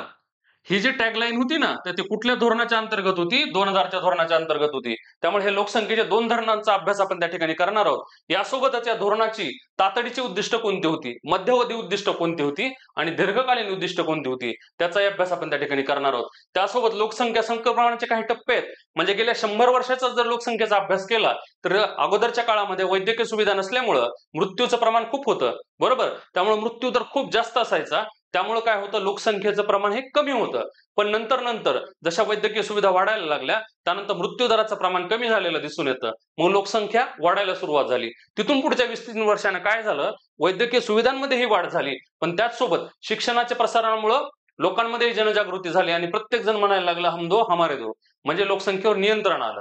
म्हणजे वैद्यकीय सुविधा आणि शिक्षण या दोन्ही कारणांमुळे पुन्हा लोकसंख्या स्थिर झालेली दिसून येते. म्हणजे हे जे लोकसंख्या संक्रमण आहे हे नेमकं कसं कसं झालं, याचे जे काही टप्पे आहेत त्यावर कधीतरी आयोग प्रश्न विचारताना दिसतं. त्यामुळे हे टप्पे आपण अभ्यासणार आहोत. यासोबत प्रामुख्यानं आयोग प्रश्न विचारत असतं तर या 2 घटकांवर. कुठलं रे? महाराष्ट्राची जनगणना आणि भारताची जनगणना. तर याचा अभ्यास करताना आपण कंपॅरेटिव्ह अभ्यास करू, जेणेकरून तुम्हाला तक्त्याच्या स्वरूपात, जेणेकरून तुम्हाला ते लगेच लक्षात यायला लागेल. बरं, मग या महाराष्ट्राची जनगणना आणि भारताची जनगणना याचा अभ्यास करत असताना या अंतर्गत काय काय बघणं अपेक्षित आहे? एकूण लोकसंख्या, एकूण लोकसंख्येमध्ये महिलांचं आणि जेंट्सचं प्रमाण, बरोबर. बरं, महाराष्ट्राच्या लोकसंख्येत एकूण लोकसंख्येची सर्वात जास्त लोकसंख्येचे जिल्हे कोणते, त्याचे पहिले 5 जिल्हे, सर्वात कमी लोकसंख्येची 5 जिल्हे. त्याचप्रमाणे भारतामध्ये सर्वात जास्त लोकसंख्येची 5 राज्य, सर्वात कमी लोकसंख्येची 5 राज्य, बरोबर. मग त्यासोबतच साक्षरता, घनता, लिंग गुणोत्तर, बाललिंग गुणोत्तर असे सर्व त्या त्या राज्यांची किंवा त्या त्या जिल्ह्यांची फक्त क्रमवारी करणं अपेक्षित आहे, आकडे करणं अपेक्षित नाही. आकडा करायचाच असला तर पहिल्या क्रमांकाचा जो काही असतो, जसं सर्वात जास्त साक्षरता असणारा महाराष्ट्रामध्ये कुणाची आहे किंवा सर्वात जास्त लिंग गुणोत्तर महाराष्ट्रात कुणाचं आहे? रत्नागिरीचं आहे. तर मग त्याचा आकडा आहे, त्याच्यावर आयोगाने एकदा प्रश्न विचारला दिसून येतोय. जनरली करत असताना पहिले 5 आणि शेवटचे 5 एवढेच आपण त्याचा क्रम करणं अपेक्षित असते. मग ते जिल्हे असो किंवा राज्य असो, फक्त तुम्हाला त्यातही आकडा जर करायचा असेल तर जो पहिल्या क्रमांकाचा जिल्हा आहे किंवा सर्वात शेवटचा जो जिल्हा आहे त्याचे आकडे जर तुम्ही लक्षात ठेवले तरी ते पुरेसं आहे.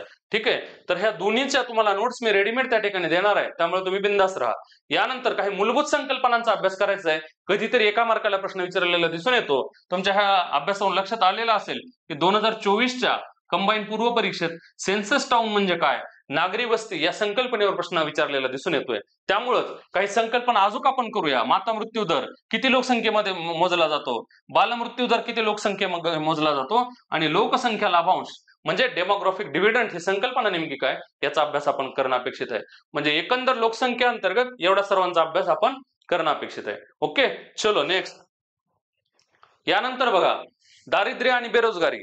आता बघा, दारिद्र्यावर गेल्या 3-5 वर्षात 3 प्रश्न, तर बेरोजगारीवर फक्त 1 प्रश्न विचारलेला दिसून येतोय, बरोबर. बर, मग आता दारिद्र्य आणि बेरोजगारी, आयोगानं बघा दारिद्र्य कॉमा बेरोजगारी असं सिलेबसमध्ये दिलेलं नाहीये. त्यांनी काय दिलंय? दारिद्र्य आणि बेरोजगारी किंवा दारिद्र्य व बेरोजगारी. म्हणजेच काय, जो व्यक्ती बेरोजगार असतो, ज्याच्या हातालाच काम नसतं, त्याची स्थिती ऑटोमॅटिक दारिद्र्यासारखी असते. त्यामुळे दारिद्र्य आणि बेरोजगारी हे एकाच नाण्याच्या 2 बाजू मानल्या जातात, बरोबर. त्यामुळे बघा, मग दारिद्र्य अंतर्गत आपण कशा कशाचा अभ्यास करायचा रे? सापेक्ष दारिद्र्य म्हणजे काय, ही संकल्पना काय आहे? निरपेक्ष दारिद्र्य, सापेक्ष दारिद्र्य म्हणजेच रिलेटिव्ह पॉवर्टी, निरपेक्ष दारिद्र्य म्हणजेच काय रे? Absolute poverty. सापेक्ष दारिद्र्य म्हणजे काय? याच्या तुलनेत माझं संपत्ती किती आहे, सर्वात जास्त श्रीमंत लोकांच्या तुलनेत सर्वात जास्त गरीब लोकांची संपत्ती किती आहे, म्हणजेच काही कंपॅरेटिव्ह स्टडी, म्हणजेच काय रिलेटिव्ह स्टडी, म्हणजेच रिलेटिव्ह पॉवर्टी, सापेक्ष दारिद्र्य. आणि ऍब्सोल्यूट पॉवर्टी, निरपेक्ष दारिद्र्य हे कसं मोजलं जातं? त्याच्यासाठी समित्या गठीत केलेल्या असतात. याच्या पुढे समित्या दिल्यात तर हे कशाचं मापन करत होत्या? निरपेक्ष दारिद्र्याचं मापन केलं त्यांनी. बरं, मग निरपेक्ष दारिद्र्य म्हणजे काय रे? ऍब्सोल्यूट पॉवर्टी म्हणजे काय?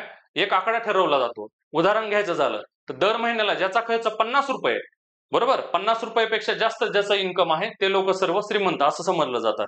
50 रुपयापेक्षा ज्याचं इन्कम कमी आहे त्यांना गरीब समजलं जातं. म्हणजे असं एक लाईन ठरवली जाते आणि त्याच्यानुसार दारिद्र्याचं मोजमाप जेव्हा केलं जातं तेव्हा त्याला काय म्हणतात? निरपेक्ष दारिद्र्य असं म्हणतात, बरोबर. संकल्पना इथंच क्लिअर झाल्या. त्यानंतर आयोग समित्यांवर प्रश्न विचारताना दिसून येतं. मग हे जे दारिद्र्याचं मोजमाप केलंय तर आजपर्यंत कोणत्या कोणत्या समित्यांनी केले त्याच्यावर आयोगाने प्रश्न विचारलेत. प्रामुख्यानं आयोगाच्या आवडत्या समित्या 2 कोणत्या रे? तेंडुलकर समिती, रंगराजन समिती. त्यामुळे याचा अभ्यास आपण डिटेल करणं अपेक्षित आहे. ठीक आहे. आणि त्यानंतर या ज्या समित्या आहेत, लकडावाला समिती असेल, वायके अलग असेल, दांडेकर आणि पीडी ओझा, या ज्या काही समित्या आहेत हे फार डिटेल करणं अपेक्षित नाही. मात्र यांची स्थापना आणि यांनी कुठले निकष दिले 2-2 ओळीमध्ये, इथपर्यंत त्याचा अभ्यास करणं या ठिकाणी अपेक्षित आहे. त्यानंतर बघा, बेरोजगारी करत असताना काय करायचं रे? तर बेरोजगारीचे प्रकार कोणकोणते आहेत? कोणते कोणते प्रकार आहेत रे बेरोजगारीचे? सुशिक्षित बेरोजगारी म्हणजे शिकलेलं असूनही काम न मिळणं. प्रच्छन्न बेरोजगारी जे शेती क्षेत्रामध्ये आढळते. म्हणजेच काय, एकाच एकरमध्ये 10-10 जण काम करताना दिसतात. प्रोडक्टिव्हिटी काय असतं रे? 0 असते. बरोबर, त्याला काय म्हणतात? प्रच्छन्न बेरोजगारी म्हणतात किंवा छुपी बेरोजगारी म्हणतात. त्यानंतर आणखी कुठली असते? ऐच्छिक बेरोजगारी. म्हणजेच काय, एखादा इंजिनियर आहे, त्याला समजा वर्षाला 10 लाख 1 लाखाचा किंवा 10 लाखाचं पॅकेज आहे, तर तो काय म्हणतो, नाही नाही मला माझं पॅकेज वाढून पाहिजे, मला 15 लाखाचं पॅकेज पाहिजे. अशा वेळेला तो काय करतो, महिना 2 महिने घरी बसतो आणि नवीन कंपन्यांचा शोध घेतो. अशा वेळेला त्याला कुठली बेरोजगारी म्हणली जाते? ऐच्छिक बेरोजगारी, कारण तो इच्छेनं बेरोजगार आहे. बरोबर, त्याला रोजगार होता, 10 लाखाची पगार होती, फक्त त्याला अपेक्षा आहे की 15 लाखाची पगार मिळावी, म्हणून तो काही काळासाठी बेरोजगार होतो. त्याला कुठली बेरोजगारी म्हणलं जातं रे? ऐच्छिक बेरोजगारी म्हटलं जातं. आणखी एक बेरोजगारी असते, कुठली रे? चक्रीय बेरोजगारी, सायक्लिक अनएम्प्लॉयमेंट. म्हणजे मंदीच्या काळामध्ये आर्थिक तेजी आणि मंदी आपण पाहिलं असेल, आर्थिक तेजी आणि मंदीच्या काळामध्ये जी काही बेरोजगारी आढळते तिला कुठली म्हणतात? चक्रीय बेरोजगारी. तर हे बेरोजगारीचे प्रकार आपल्याला पाहायचे आहेत. बरं, मग ह्या बेरोजगारीचं मापन कोण करतं? तर ती NSS ही संघटना करत असते. त्याच्या संकल्पना आहेत, कशा पद्धतीने मापन केलं जातं? तर UPSS, CWS आणि CDS. तर ह्या संकल्पना नेमक्या काय आहेत याचा आपण अभ्यास डिटेलपणे करणार आहोत. तर दारिद्र्य आणि बेरोजगारीमध्ये यांचा अभ्यास आपण करणार आहोत. याच्यासोबत दारिद्र्य आणि बेरोजगारी निर्मूल करण्यासाठी शासनाने काही योजना आखल्यात, त्यातल्या निवडक योजनांचा अभ्यास आपण करणार आहोत. कुठल्या कुठल्या योजना आहेत बघा. तर गेल्या 5 वर्षाचा अनालिसिस केल्यानंतर लक्षात येतं, सातत्यानं आयोग काही निवडक योजनांवर प्रश्न विचारताना दिसतं. याच्या बाहेर आयोग शक्यतो जात नाही. त्यामुळे याचा अभ्यास आपण करायचा आहे. बरं सर, तुम्ही तर फार भला मोठा चार्ट दिला, मी एवढ्या सगळ्या डिटेल करायचं का? खूप डिटेल करणं अपेक्षित नाही. मनरेगा योजना खूप चांगली करा. आयोग कंटिन्युअस त्यावर प्रश्न विचारताना दिसून येतोय. ही डिटेल करा. अन्नपूर्णा योजना कशासाठी होती रे? अन्नपूर्णा योजना कशासाठी होती? काही वृद्ध लोक असतात ज्यांना कुठल्याही पेन्शनचा लाभ मिळत नाही, त्यांच्यासाठी दर महिन्याला 10 किलो अन्न शासन मोफत देणार होतं. त्याच्यासाठी कुठली योजना होती? अन्नपूर्णा योजना होती. अंत्योदय अन्न योजना करायची. मध्यान्ह आहार योजना म्हणजे मिड डे मील स्कीम. शाळेमध्ये जे तुम्हाला दुपारच्या वेळेला दिलं जातं ना, खिचडी, अंडी, केळी, ही कुठली योजना होती रे? मिड डे मील स्कीम म्हणजेच मध्यान्ह आहार योजना. ही आपण ओझरती बघणं अपेक्षित आहे. आयुष्यमान भारत योजना, हे आरोग्य संबंधीच्या काही योजना आहेत. प्रधानमंत्री वयोश्री योजना, आवास योजना घरासंबंधीची योजना आहे. जननी सुरक्षा योजना. बरोबर, 4-5 वर्षापूर्वी यावर प्रश्न येताना दिसायचे. खूप निवडक अभ्यास करायचा आपल्याला. कधीही कुठली योजना करत असताना काय काय बघायचं रे? योजनेची सुरुवात कधी झाली, केंद्र आणि राज्याचं प्रमाण किती आहे, ही योजना केंद्रीय योजना आहे का केंद्र पुरस्कृत योजना आहे, हे एक बघायचं. आणि यानंतर योजनेची ठळक वैशिष्ट्ये 2 ते 3 ओळींमध्ये इथपर्यंतचा अभ्यास करणं आपण अपेक्षित असतं. बघा, पुढच्या आणखी कुठली? भारत निर्माण योजना, इंदिरा गांधींच्या काळामध्ये आली होती. DPOP योजना, त्यानंतर जवाहर रोजगार योजना, यावरही प्रश्न विचारलेला दिसून येतोय. त्यानंतर या जवाहर रोजगार योजनेतच जवाहर ग्राम समृद्धी योजना झालं. त्यानंतर इंदिरा आवास योजना, स्वर्ण जयंती स्वयंरोजगार योजना, स्वर्ण जयंती शहरी रोजगार योजना आणि संपूर्ण ग्रामीण रोजगार योजना. कधीची आहे ही संपूर्ण ग्रामीण रोजगार योजना? प्रश्न आलेला दिसतोय बघा आता 2 वर्षात. कधीची होती रे ही? 25 सप्टेंबर 2001 ची योजना होती. म्हणजे एवढ्या ठळक योजना जेवढ्या आहेत याच्या रेडीमेड नोट्स मी तुम्हाला देणार आहे, आपल्या बॅचमध्ये मी घेणार आहे. बर्डन घ्यायची गरज नाही. एवढ्या योजनांवर जर तुम्ही फोकस केलं तर तुमचा मार्क्स तुमचा या ठिकाणी घट्ट होईल. ठीक आहे, चला. तर दारिद्र्य आणि बेरोजगारी अंतर्गत आपल्याला एवढ्या घटकांचा अभ्यास करायचा आहे. बरं बघा, आता आपण आलेलो आहोत मेन भागाकडे. म्हणजे काय, आयोग सर्वात जास्त प्रश्न ज्या घटकावर विचारतोय ते म्हणजे हा घटक. ठीक आहे, कुठला आहे रे? मुद्रा. मी मगाशीच तुम्हाला बँकिंग करत असताना सांगितलं होतं की पुढे आयोगाने एका ठिकाणी मौद्रिक नीतीचा उल्लेख केलेला आहे, तर ती ही. मग ही मॉनिटरी पॉलिसी कोण ठरवत असतं रे? रिझर्व्ह बँक ऑफ इंडिया ठरवत असते.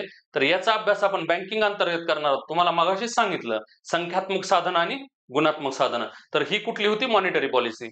आणि ही जी आहे राजकोषीय नीती म्हणजेच काय? Fiscal policy. तर ही कोण जाहीर करत असतं रे? शासन जाहीर करत असतं. बरोबर, फिस्कल पॉलिसी कोण जाहीर करत असतं? शासन. बरं, मग सर राजकोषीय नीती म्हणजे काय? सरकारचे जमा आणि खर्च याची जी मांडणी करत असतं त्याच्या संदर्भात जी नीती वापरली जाते त्यालाच काय म्हणतात? राजकोषीय नीती म्हणजेच फिस्कल पॉलिसी. काय म्हणत असतात रे? Fiscal policy. ठीक आहे, महत्वाचं लक्षात घ्या. 1 बीट. मॉनिटरी पॉलिसी कोण जाहीर करत असतं? Reserve bank of India. आणि फिस्कल पॉलिसी म्हणजे राजकोषीय नीती कोण जाहीर करत असतं? शासन जाहीर करत असतं. ठीक आहे, बरं मग सर पुढं आता इथून पुढे लक्षात घ्या मित्रांनो, आयोगानं यापुढे जो सिलेबस दिलाय तो पूर्ण याचाच पुढे त्यांनी डिस्क्रिप्शन दिलेला आहे. म्हणजे यापुढचा जो काही घटक आपण अभ्यासणार आहोत ते सर्व या घटकांतर्गतच येतात राजकोषीय नीती. मग सरकार ही जमा खर्च जो मांडत असतो तो कुठल्या स्वरूपात मांडत असतं रे? तर बजेट जे मांडत असतं दरवर्षी शासन काय करत असतं? बजेट मांडत असतं म्हणजेच अर्थसंकल्प मांडत असतं.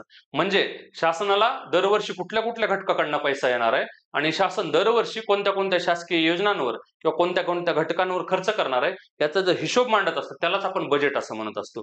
मग हे राजकोषीय नीतीचं मुख्यतः माध्यम काय असतं? अर्थसंकल्प असतं. तर मूळ मुद्दा हा जो टॉपिक आहे राजकोषीय नीती, ज्याला आपण सर्वसाधारणपणे पब्लिक फायनान्स सार्वजनिक वित्त म्हणतो, सर्वात जास्त या टॉपिकवर प्रश्न आहेत. गेल्या 5 वर्षात 14 प्रश्न तब्बल यावर विचारलेले दिसून येतात. परीक्षेच्या दृष्टीनं हा टॉपिक सर्वात जास्त महत्वाचा आहे. ठीक आहे, सर्वात जास्त महत्वाचा हा टॉपिक आहे. ठीक आहे, त्यामुळे यावर फोकस करणं आपण सर्वांनी फार गरजेचं आहे. आता बघा, आत्ताच 2024च्या प्रिलिमला अर्थसंकल्पाचं कलम त्यांनी विचारलं होतं. अर्थसंकल्प म्हणजे बजेटचं कुठलं कलम आहे? कलम 112. मग याचा अभ्यास करताना आपल्याला काय काय करायचं आहे? अर्थसंकल्पाचे प्रकार कोणते? अर्थसंकल्पाची रचना कोणती? ठीक आहे, याचं एक्सप्लेनेशन मी थोडंसं पुढे करेल, कारण याचंच त्यांनी एक्सप्लेनेशन पुढं सिलेबसमध्ये केलेलं आहे. ठीक आहे, त्यानंतर आपल्याला हे तर करायचंच आहे, अर्थसंकल्प टॉपिक यावर फोकस करायचा आहे, पण यासोबतच कर संरचना सुद्धा आपण करणं अपेक्षित आहे. म्हणजे हे जे 14 प्रश्न आलेत ते कशा कशावर आलेले आहेत? बजेटचा टॉपिक, ठीक आहे, पब्लिक फायनान्सचा टॉपिक आणि त्याच्यासोबत टॅक्सेशन म्हणजेच कर संरचना.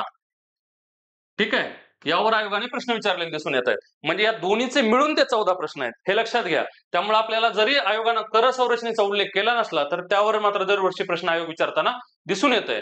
त्यामुळे बघा, कर संरचनेअंतर्गत काय काय अभ्यास करायचा आहे? प्रत्यक्ष कर कोणते म्हणजे डायरेक्ट टॅक्सेस कोणते? इनडायरेक्ट टॅक्सेस कोणते?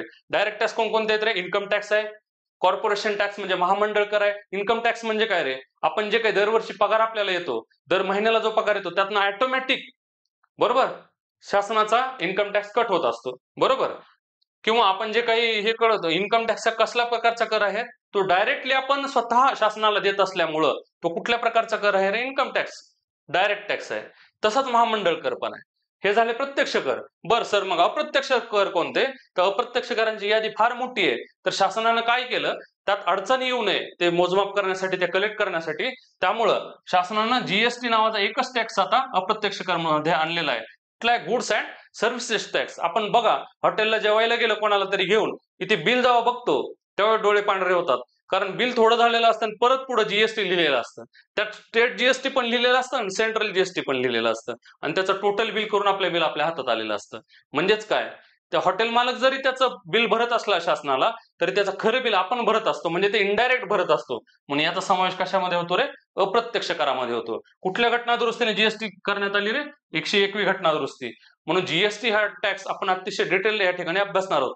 मग आणखी कोणते कोणते इनडायरेक्ट टॅक्स होते याचाही अभ्यास आपण करणे अपेक्षित आहे. महत्वाचं व्हॅट, सेवा कर, कारण व्हॅटचेच परत मॅन व्हॅट, मोड व्हॅट हे प्रकार पडलेले दिसून येतात. सेवा कर असा कोणता कर आहे ज्याला नकारात्मक निगेटिव्ह लिस्ट लागू करण्यात आली होती? तर तो कोणता कर होता? सेवा कर. त्यामुळे ह्याचाही अभ्यास आपण करणं अपेक्षित आहे. मग आणखी काय अभ्यास केला पाहिजे आणखी कर संरचनेमध्ये? तर पुढे बघा, काही कर सुधारण्याच्या समित्या आहेत. आत्ताच बघा, 2024च्या कंबाईन पूर्व परीक्षेला कुठल्या समितीवर प्रश्न विचारलेला होता रे? प्रत्यक्ष आणि अप्रत्यक्ष करासाठीच्या विजय केळकर समितीवर प्रश्न आलेला दिसून येतोय. कधी आला होता हा? 2024च्या कंबाईन पूर्व परीक्षेत. आणि आत्ताच बघा, परत सांगतो, चेल्लाई या समितीवर प्रश्न आला होता. कधी आला होता? चेल्लाई या समितीवर रे 2023ला प्रश्न आला होता. म्हणजे कर सुधारणा समित्यांवर दरवर्षी किमान एक प्रश्न येताना दिसून येतोय. अतिशय हातातले आहेत, त्यामुळे इथले इथंच तुम्ही पाठ करून टाकणं अपेक्षित आहे. चला मी थोडक्यामध्ये या ठिकाणी तुम्हाला सांगतो. ठीक आहे, प्रत्यक्ष करामध्ये कुठल्या कुठल्या समिती आहेत रे? जॉन मथाई समिती आहे, चोक्सी समिती आहे, आणखी कोणती समिती आहे? वांचू समिती आहे. प्रत्यक्ष कराच्या समित्या कोणकोणत्या आहेत लक्षात घ्या. मथाई लिहून घ्या, इथंच पाठ करून टाका. सिलेबस डिकोडिंगचा जरी घटक असला तरी आपण हे इथंच कव्हर करून टाकू, म्हणजे तुमचे 1 मार्क या ठिकाणी इथंच फिक्स होऊन जाईल. बघा, मथाई समिती आहे, परत कोणती समिती आहे रे? वांचू समिती आहे. आणखी कुठली समिती आहे याच्यासाठी? वांचू आणि चोक्सी समिती. या समिती कशासाठी आहेत? या 3 समिती डायरेक्ट टॅक्स साठी आहेत. मग इनडायरेक्ट टॅक्स साठी कोणकोणती समिती होती रे? 2 समिती आहेत. एल के झा समिती कशासाठी होती ती? इनडायरेक्ट टॅक्ससाठी एल के झा समिती होती आणि दुसरी होती रेखी समिती. कोणती होती? रेखी समिती. त्या कशासाठी होत्या? इनडायरेक्ट टॅक्ससाठी होत्या. बरं, मग प्रत्यक्ष कर आणि अप्रत्यक्ष कर याच्यासाठी एकत्रितपणे दोन समित्या होत्या. एकत्रितपणे म्हणजे प्रत्यक्ष आणि अप्रत्यक्ष कर यांचे एकत्रितपणे. प्रत्यक्ष कर आणि अप्रत्यक्ष कराचे एकरी नियमन करण्यासाठी विजय केळकर समिती होती आणि प्रत्यक्ष कर आणि अप्रत्यक्ष कर यांच्यामध्ये सुधारणा करण्यासाठी राजा चेल्लय्या समिती होती. लक्षात ठेवा, हे जे राजा चेल्लय्या समिती आहे याच्यावर 2023 ला प्रश्न आलाय. ही समिती कधी स्थापन केली होती? 1993 ला स्थापन केली होती आणि त्यांनी कर सुधारणांसाठी शिफारसी केलेल्या असल्यामुळं कोणाला? राजा चेल्लय्या यांना कर सुधारणांचे जनक म्हणतात. फादर ऑफ टॅक्सेस कोणाला म्हणतात? राजा चेल्लय्या यांना म्हणतात. तर या दोन समित्या ह्या दोन्हीसाठी होत्या. मग इतर कोणत्या कोणत्या होत्या रे? आणखी राज्य समिती होती. कशासाठी होती रे ती? कृषीसाठी होती. बरोबर, राज्य समिती होती. आणखी कोणत्या कोणत्या समित्या? राजमन्नार समिती कशासाठी होती? केंद्र आणि राज्यासाठी होती. बरोबर, तर ह्या ज्या कर सुधारणा समित्या आहेत यावर दरवर्षी आयोगाने एक एक प्रश्न विचारलेला दिसून येतोय. त्यामुळे ते आपण व्यवस्थित पद्धतीने करणं अपेक्षित आहे. ठीक आहे, शक्यतो तुम्हाला तुम्ही हे जरी लेक्चर व्यवस्थित ऐकलं असलं तर तुमचा 1 मार्क इथंच फिक्स या ठिकाणी झालेला आहे. यासोबत आपण कर संरचनेअंतर्गतच वित्त आयोगाचा अभ्यास करणं अपेक्षित आहे. वित्त आयोगाची कलम काय रे? कलम 280. स्थापन कोण करत असतो? राष्ट्रपती करत असतो. कोण करत असतो रे? राष्ट्रपती. बरं, आणि राज्याचा वित्त आयोग कोण स्थापन करत असतो? मग राज्यपाल करत असतो. बरोबर. बर, मग वित्त आयोगाची स्थापना कधी कोण करतं? हे. बरं, मग त्याची रचना काय आहे? अध्यक्ष किती असतात? सदस्य किती असतात? बरं, मग वित्त आयोग नेमका का स्थापन केला जातो? त्यांचं कार्य काय आहे हे आपण बघणार आहोत. मग वित्त आयोग किती कालावधीसाठी आहे? बर, मग आत्ताच्या कंबाईन मुख्य परीक्षा 2024 मध्ये, बरोबर, मेन्स परीक्षेत बघा वित्त आयोगाचे अध्यक्ष, त्याची यादी यावर जोड्या प्रश्न येऊन गेलेला आहे. त्यामुळं वित्त आयोगाच्या अध्यक्षांची यादी आणि वित्त आयोग याच्या जोड्या लावा आपण व्यवस्थित एका चार्ट मध्ये करणार आहोत. तुम्हाला मी छोट्यामध्ये इथे ट्रिक सांगून टाकतो बघा.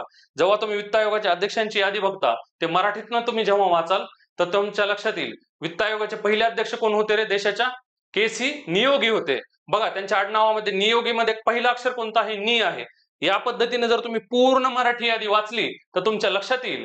त्या वित्त आयोगाच्या अध्यक्षांसाठी ट्रिक लक्षात ठेवा. नि संच रात्यारे शेचसा पंखुर के रेड्डी.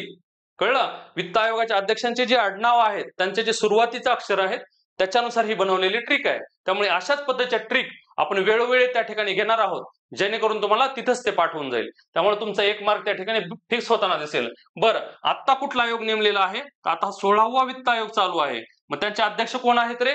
अरविंद पनगारिया आहेत. मग त्याची स्थापना कधी झाली? त्यांचा कालावधी किती आहे? त्यांचे कार्य काय आहे? बरं, मग वित्त आयोग जेव्हा एखाद्या राज्यांना निधी देत असतो त्याच्यासाठी काही निकष वित्त आयोग स्थापन करत असतो किंवा ठरवत असतो. ते निकष कोणते कोणते आहेत हे पण आपण त्या ठिकाणी पाहणं अपेक्षित आहे. त्यानंतर आहे लॅफर वक्र. मगाच तुम्ही पाहिलं होतं बघा. कुठला वक्र पाहिला होता रे? वक्र मीन्स कर्व. कुठला पाहिला होता रे पहिल्यांदा? लॉरेंज वक्र पाहिला होता आणि त्याच्यानुसार गिनी गुणांक पाहिला होता. लॉरेंज वक्र कशासाठी आहे? उत्पन्नाची असमानता. तर मग लॅफर वक्र कशासाठी आहे? लक्षात ठेवा, टॅक्सेशन संदर्भात आहे. कशा संदर्भात आहे रे? टॅक्सेशन संदर्भात आहे. तो आपल्याला पाहायचा आहे. तर कर संरचनेअंतर्गत आपल्याला एवढा अभ्यास करणं अपेक्षित आहे. चला पुढे भाऊ. आता बघा, आता मी तुम्हाला मगाशीच म्हटलं राजकोषीय नीती त्याचंच एक्सप्लेनेशन आयोगानं आणखी पुढे शासकीय अर्थव्यवस्था मी तुम्हाला मगाशीच म्हणलं होतं. पहिल्यांदा आयोगाने इंडियन इकॉनॉमी अंतर्गत आतापर्यंत जो सिलेबस दिलाय तो कशा अंतर्गत दिला होता? भारतीय अर्थव्यवस्थेअंतर्गत. आता इथून पुढे काय दिलेलं आहे आयोगानं? शासकीय अर्थव्यवस्था. बरोबर.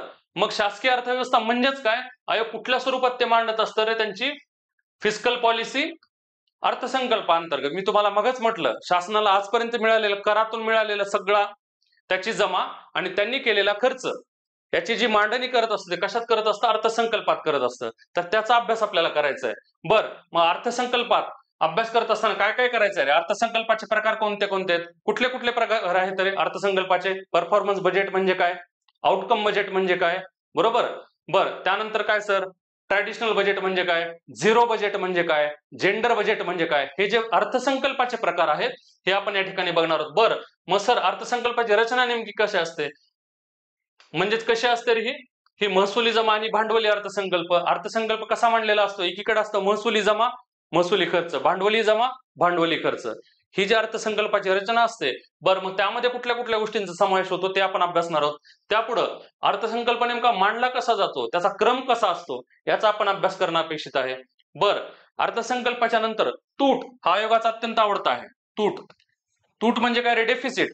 तूट म्हणजे काय असतं रे? समजा तुम्हाला दर महिन्याला 10,000 रुपये घरून खर्च करता येतात, पण आपण काय करत असतो? अभ्यास करतो, कंटाळा येतो, बरोबर? कोणीतरी रिडिंग मध्ये बाजूला येऊन बसतंय, हळूहळू बोलायला लागतंय, आपण त्यालाच मार्गदर्शन करत बसतो आणि पुढे काय करतो? चल मग पिक्चर बघून येऊ, बरोबर? चल मग साईनाथची थाळी खाऊन येऊ. मग काय होतं रे? 10,000चा 20,000 कधी खर्च होऊन जातो तुमचं तुम्हालाच कळत नाही.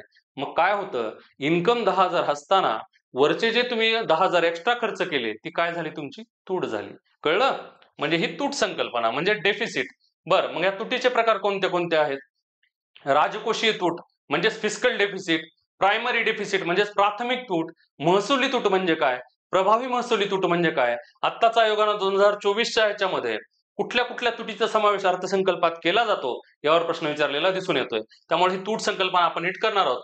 बरं, मग ही जी तूट आहे त्या तुटीचा अर्थभरणा नेमका कसा केला जातो ही आपण त्या ठिकाणी अभ्यासणार आहोत. बरं, यानंतर मित्रांनो लक्षात ठेवा, मी परत एकदा तुम्हाला रिमाइंड करतो, विद्यावृक्ष अकॅडमीच्या युट्यूब चॅनलवर तुम्ही आवर्जून जा. इकॉनॉमिक्स बाय निलेश आरडले याच्या अंतर्गत इकॉनॉमिक्स 2020 ते 2024च्या 5 प्रश्नपत्रिकांचं अनालिसिस करून अर्थशास्त्र विषयावर गेल्या 5 वर्षात हे जे मी टॉपिक दिलेत त्याच्या उपघटकांवर सुद्धा किती किती प्रश्न विचारलेत असा मार्क्स वेटेजचा एक व्हिडिओ मी त्या ठिकाणी तो अपलोड केलेला आहे. तो तुम्ही आवर्जून बघा. त्यानंतर तुमच्या लक्षात येईल की FRBM कायदा ह्या एका याच्यावर दरवर्षी एकदा प्रश्न विचारलेला आहे. म्हणजे तुम्ही एकदा जर अभ्यासलं तर दरवर्षी फक्त 24ला प्रश्न आला नाही, पण 20, 21, 22, 23 या गेल्या 4ही वर्षात FRBM कायद्यावर सलग 4 क्वेश्चन आपल्याला विचारलेले दिसून येत आहेत. त्यामुळे FRBM कायदा किती महत्वाचा आहे हे तुमच्या लक्षात आलं असेल. हा आपण डिटेल अभ्यासणार आहोत. बरं, मग FRBM कायद्याच्या तरतुदी काय, त्याची अंमलबजावणी कधीपासून झाली आणि FRBM कायद्यासाठी कुठल्या कुठल्या समित्या गठीत करण्यात आल्या होत्या. FRBM कायद्याच्या अंमलबजावणी करताना त्याचे जे टार्गेट सेट केली होती त्याचे वार्षिक उद्दिष्ट साध्य करण्यासाठी कुठली समिती नेमली होती रे? विजय केळकर समिती नेमली होती. आणि आता नुकतंच एका परीक्षेत सुद्धा आयोगाने प्रश्न विचारलाय बघा. बर, मग FRBM कायदा आहे 2003चा, आज चालू आहे 2025. मग याला तब्बल 20 वर्षाहून अधिक काळ झालाय. तर मग FRBM कायद्याची आज उपयुक्तता किती आहे याचा अभ्यास करण्यासाठी कुठली समिती शासनाने नेमली होती? NK सिंग समिती नेमली होती. यावर आयोगाने प्रश्न विचारलाय. त्यामुळे FRBM कायदा आपण या ठिकाणी डिटेल करणं अपेक्षित आहे. यासोबत जेंडर बजेट म्हणजे काय, झिरो बजेट म्हणजे काय. जेंडर बजेट म्हणजे काय रे? लिंग आधारित अर्थसंकल्प. मग सर जेंडर बजेट म्हणजे काय, महिलांसाठी स्वतंत्र बजेट मांडतात का? मुळीच नाही. जेंडर बजेट म्हणजे जो बजेट आहे त्या बजेटमध्येच महिलांसाठी स्वतंत्रपणानं तरतुदी करणं म्हणजेच त्याला काय म्हणतात रे? जेंडर बजेट म्हणतात. बरं, मग झिरो बजेट म्हणजे काय सर? शून्य आधारित अर्थसंकल्प म्हणजे काय? ह्या सर्व संकल्पनांचा अभ्यास आपण या ठिकाणी या टॉपिक अंतर्गत करणं अपेक्षित आहे. चला पुढे आणखी काय, पुढे बघा. यानंतर बघा आपण शेवटाकडे आलोय. बघा, यानंतर लेखा असं टायटल आयोगाने दिले, अकाउंटिंग आणि हे लक्षात ठेवा ऑडिटिंग. मित्रांनो, इकॉनॉमिक्सचा अभ्यास करत असताना मराठीतनं तुम्ही कराच, पण काही काही जे वर्ड आहेत इंग्लिश मधनं जर केला तर तुम्हाला नक्की फायदा होताना दिसून येईल. बघा, जसं अपॉइंटेड, इलेक्टेड, बरोबर, तसंच अकाउंटिंग, ऑडिटिंग म्हणजे थोडे थोडे डिफरन्स असतात. इंग्लिश वर्ड जर तुम्ही लक्षात ठेवले तर तुम्ही कन्फ्युजन कमी होईल तुमचं. ठीक आहे.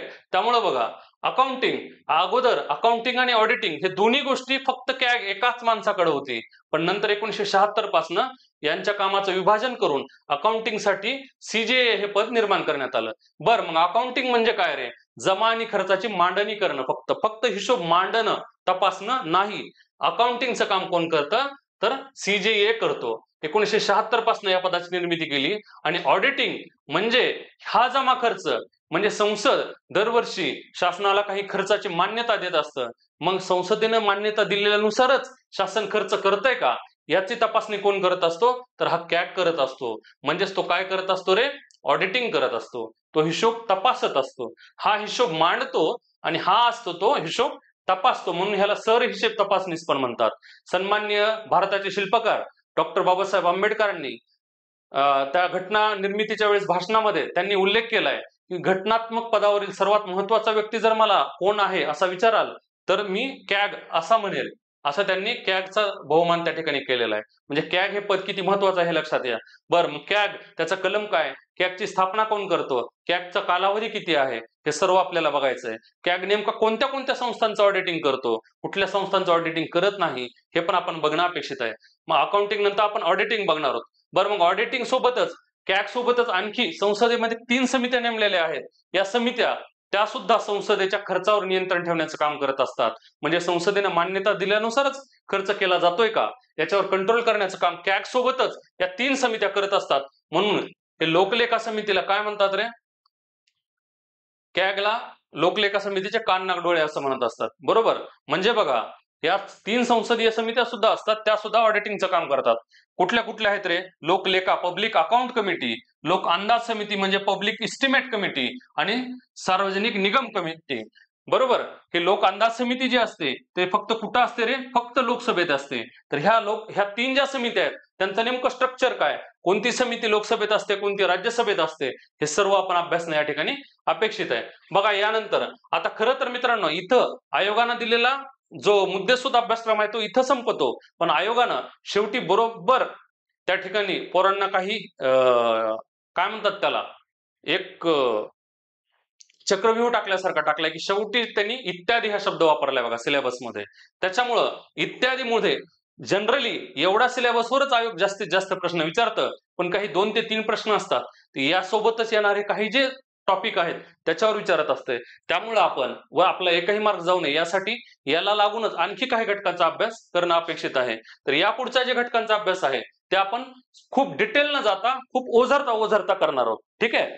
बघा, आता यातला पहिला मग कुठला आहे रे? तर महत्वाचे निर्देशांक. कुठला आहे महत्वाचे निर्देशांक? त्यातही एचडीआय आयोगाचा आवडता, त्यानंतर IHDI, GDI. म्हणजे एचडीआय म्हणजे काय? Human development index. कोण जाहीर करत असतं रे? UNDP जाहीर करत असतं. आता नुकताच एचडीआय 2025 जाहीर करण्यात आलाय आणि त्याच्यानुसार भारताचा क्रम कितवा झालाय रे? आता 130वा झालेला आहे. कितवा झालेला आहे? एचडीआय 2025. म्हणजे एचडीआय हा एचडीआर रिपोर्ट जाहीर केला जातो. एचडीआर रिपोर्ट 2025चा आहे, पण हे जे आकडेवारी आहे किंवा हे जे स्थान आहे ते एचडीआय 23 नुसार आहे. कधी किती आहे?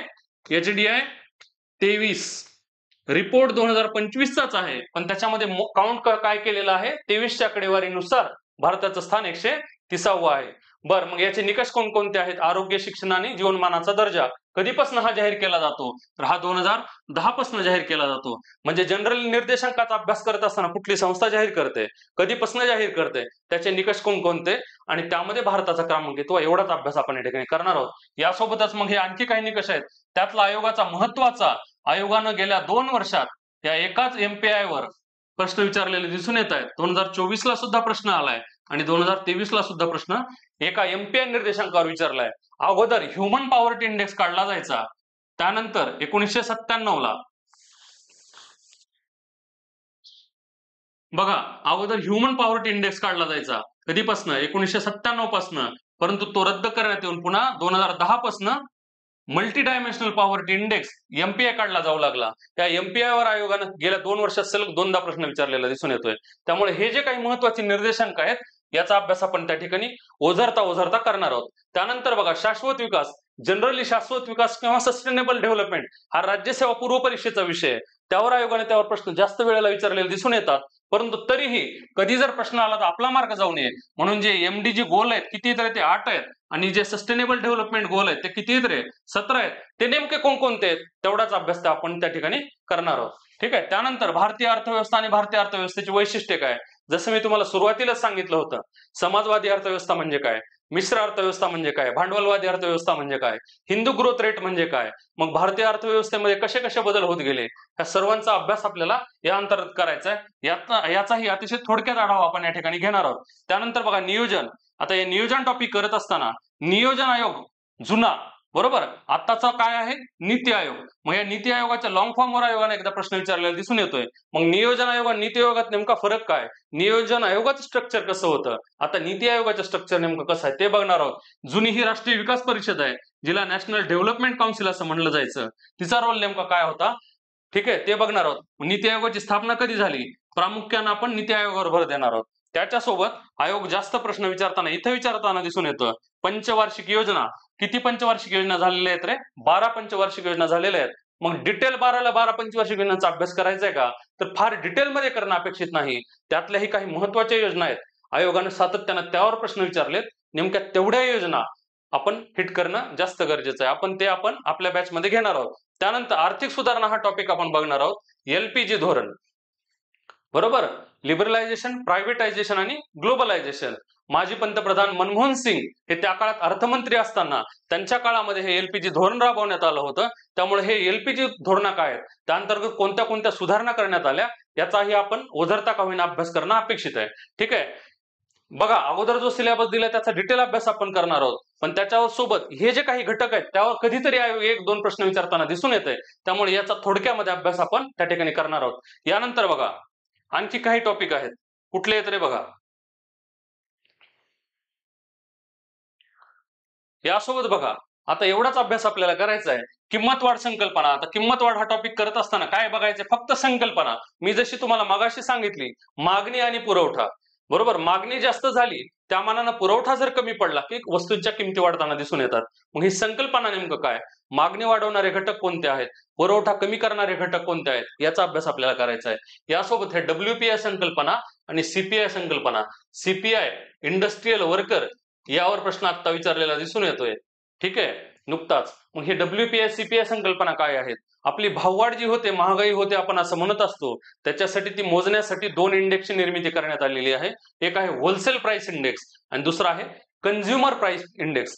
तर कंझ्युमर प्राइस इंडेक्स मोजत असताना यामध्ये वस्तू आणि सेवा दोन्हीचा अंतर्भाव केला जातो. त्यामुळे त्याला कंझ्युमर प्राइस इंडेक्सला कॉस्ट ऑफ लिव्हिंग इंडेक्स असं म्हटलं जातं. बरोबर, अगोदर तो 4 प्रकारे काढला जायचा. कसा काढला जायचा रे, CPI agriculture labour, CPI rural labour, CPI industrial worker आणि CPI UNME. मात्र आता 2011 पासून तो 3 प्रकारेच काढला जातोय. कसा, CPI रुरल, CPI अर्बन आणि CPI कंबाईन. तर हेच आपण हे जे इंडेक्स आहेत ते बघणार आहोत. त्यानंतर फिलिप्स वक्र बघणार आहोत. आता हे तिसरा कर्व आला बघा, लॉरेन्झ झाला, लॅफर झाला, आता हे फिलिप्स कर्व. तर लक्षात ठेवा मित्रांनो, मी तुम्हाला इथंच ट्रिक सांगून देतो, इथंच पाठ करून टाका. असं लक्षात ठेवा, फिलिप्स बल्ब महाग झाले. हे LED बिलच्या आपण जाहिराती ऐकल्या असतील. लक्षात ठेवा काय, फिलिप्स बल्ब महाग झाले. फिलिप्स वक्र कशाशी संबंधित आहे, महागाईशी संबंधित आहे. ओके, लॉरेन्झ वक्र कशाशी संबंधित आहे, उत्पन्नाची असमानता. बरोबर, लॅफर वक्र कशाशी संबंधित आहे, असं समजा लॅफर म्हणजे जाफर नावाचा तुमचा एखादा मित्र आहे आणि तो टॅक्स खूप भरतो, असं लक्षात ठेवा. लॅफर म्हणजे जाफर म्हणजेच तो टॅक्स जास्त भरतो, म्हणजेच लॅफर वक्र हे टॅक्सेशनशी संबंधित आहे. आणि हे तिसरं आहे फिलिप्स वक्र. तर फिलिप्स वक्र कशाशी संबंधित आहे, लक्षात ठेवा, महागाईशी संबंधित आहे. फिलिप्स बल्ब महाग झाले असं आपण लक्षात ठेवू. त्यामुळे फिलिप्स वक्र कशाशी आहे, महागाईशी आहे. झाले तिन्ही कर्व इथंच पाठ. बरोबर, बस अशा अनेक ट्रिक आपल्याकडे आहेत, आपण जागेवर तिथल्या तिथे तुमच्याकडनं पाठ करून घेऊ. त्यानंतर चलनवाढीचे प्रकार कोणते हे बघायचंय, रांगणारी चलनवाढ, पळणारी चलनवाढ. बरोबर, हे एवढं आपल्याला किंमतवाढी अंतर्गत बघायचंय. मग या किंमतवाढीला लागूनच चलन पुरवठा म्हणजे अर्थव्यवस्थेत नेमका पैसा किती आहे हे कसा मोजायचा. आपण उगाच म्हणतो भारताची GDP एवढी आहे, पण ते नेमका पैसा किती आहे, RBIने चलन किती छापलंय, नेमकं अस्तित्वात किती आहे, कसं मोजलं जातं, त्याच्यासाठी ही चलन पुरवठा नावाचा टॉपिक आहे. त्या अंतर्गत फक्त ह्या 4 संकल्पनेचा अभ्यास आपल्याला करायचा आहे. M1, M2, M3 आणि M4. त्यातल्या ह्या M3 संकल्पनेवर आता 2024ला प्रश्न येऊन गेलेला दिसून येतोय. बरोबर, त्यामुळे ह्या संकल्पना आहेत, एका पेजवर फक्त त्याचा चार्ट दिला की तो टॉपिक तुम्हाला लगेच कळून जाईल. त्यानंतर आपल्याला काही आंतरराष्ट्रीय वित्तीय संघटना आहेत, गेल्या 5 वर्षात फक्त WTO ची तत्व यावर आयोगाने प्रश्न विचारलेला दिसून येतोय. ठीक आहे, पण तरीही कधी भविष्यात प्रश्न येऊ शकतो. त्यामुळे आपण IMF, वर्ल्ड बँक आणि WTO या 3 संघटनांचा अभ्यास त्या ठिकाणी करणार आहोत. बरोबर, बरं मग ही संघटनांचा अभ्यास करताना काय काय करणं अपेक्षित आहे, त्याची स्थापना, त्यांचं मुख्यालय, त्यांची सदस्य संख्या आणि त्यांचे प्रमुख कार्य. ठीक आहे, त्याच्यासोबत तर जर कुठला एखादा रिपोर्ट प्रकाशित करत असेल एवढाच अभ्यास आपण ह्या तिन्ही संघटनांचा करणार आहोत. या WTO सोबत मात्र आपण जुना जो गॅट करार होता त्याचा आपण फक्त त्याचा लॉंग फॉर्म, त्याचे सदस्य, तो कधी सुरुवात आणि कधी रद्द झाला इतपतचाच अभ्यास आपण करणार आहोत. ठीक आहे, त्यानंतर बघा केंद्रीय अर्थसंकल्प. मित्रांनो लक्षात ठेवा, तुम्ही दरवर्षी जे 5 वर्षाचं अनालिसिस केलं तर तुमच्या लक्षात येईल, आयोग दरवर्षी जे लेटेस्ट बजेट मांडलं जाईल, सेंट्रल फायनान्स मिनिस्टर जे लेटेस्ट बजेट मांडतात त्याच्यावर प्रश्न नक्की विचारताना दिसून येतात. यावर्षी पण विचारला होता. बरोबर, भरड धान्याला श्रीधान्य म्हणतात, नॅशनल लाईव्ह स्टॉक मिशनला एवढी तरतूद करण्यात आली होती, असा प्रश्न आला होता. तो कशाशी संबंधित होता रे, बजेटशी संबंधित होता. त्याच्या मागच्या वर्षी बजेटमधले प्राधान्यक्रम कोणते, 2023-24च्या बजेटवर प्रश्न आला होता बघा. कधीच्या विचारला होता, 23-24च्या. बरोबर, म्हणजे यापुढेही बजेटवर प्रश्न येणं अपेक्षित आहे. त्यामुळे आपण केंद्रीय, तुम्ही टेन्शन घ्यायचं नाही, याचा सारांशच्या नोट्स मी तुम्हाला अवेलेबल करून देईल. तेवढ्या जरी केल्या तरी तुमचे मार्क फिक्स होताना दिसतील. यानंतर बघा, यावर कधीही प्रश्न आलेले नाहीत, पण आलाच तर आपला जाऊ नये त्याच्यासाठी मी तुम्हाला काही पेजेसमध्ये नोट्स तुम्हाला आपण आपल्या ऍपमध्ये उपलब्ध करून देऊ. काही सिद्धांत आहेत, काही इकॉनॉमिस्ट आहेत आणि त्यांनी काही मांडलेले सिद्धांत आहेत, तर त्याचा एका पेजवर मी तुम्हाला ते अवेलेबल करून देईल. त्यानंतर काही फेमस अर्थतज्ञ आहेत, त्यांनी लिहिलेली काही पुस्तकं आहेत, कधीतरी आला तर एखादा प्रश्न त्यावर येतो, त्याच्याही तुम्हाला रेडीमेड त्या ठिकाणी नोट्स मी अवेलेबल करून देईल. आणि ज्या वेळेला ते टॉपिक येतील त्या वेळेला मी तुम्हाला अर्थशास्त्राच्या लेटेस्ट ज्या चालू घडामोडी असतील त्या वेळेला मी तुम्हाला त्या ठिकाणी सांगत जाईल. ठीक आहे. बरं, हा झाला आता एकूण सिलेबस, हा झाला सिलेबस डिकोडिंग.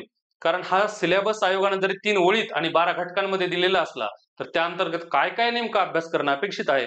मित्रांनो, तुम्ही एखाद्या ग्रामीण भागात जरी अभ्यास करत असाल तर हे लेक्चर बघितल्यानंतर नेमकं सर आता मी एक पुस्तक घरी घेऊन गेलोय, तर घरी बसूनही तुम्ही एवढे जरी टॉपिक त्या टॉपिक अंतर्गत अभ्यास केले तर मित्रा, मी तुला खात्री देतो 15 पैकी 12 किंवा 13 गुण तुला नक्की पडणार. तू बॅचच लावली पाहिजे असा मुळात माझा अट्टहास नाही. जर तुझ्याकडे सगळ्या गोष्टी अवेलेबल असतील, आर्थिक सधनता तुझी असेल, तू लावू शकत असशील तरच तू बॅच जॉईन कर. ठीक आहे. फरक एवढाच पडेल, थोड्या संकल्पना जास्त क्लिअर होतील.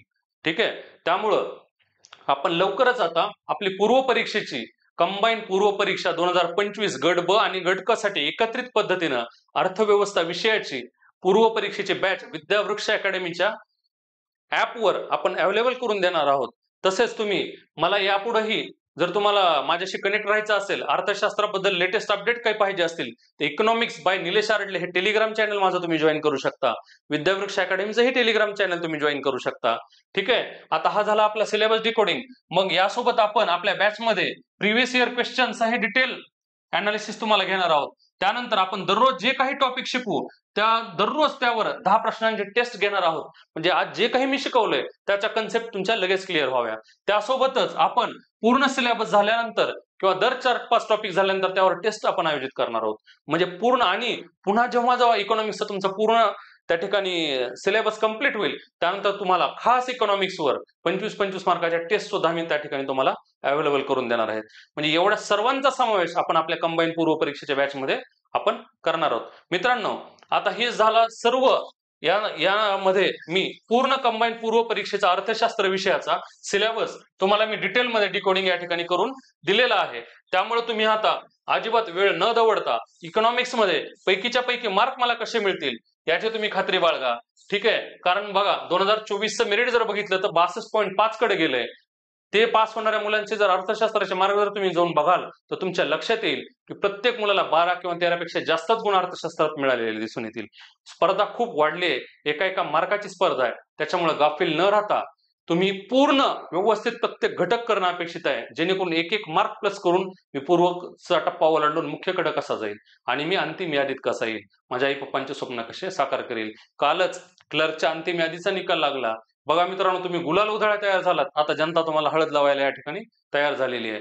त्यामुळं तुम्हीही या यादीत येऊ इच्छित असाल तर अभ्यास खूप छान पद्धतीनं करा, परीक्षाभिमुख अभ्यास करा, चांगल्या मित्रांच्या संगतीत राहा, तुम्ही यशाच्या लवकर जवळ पोहोचाल.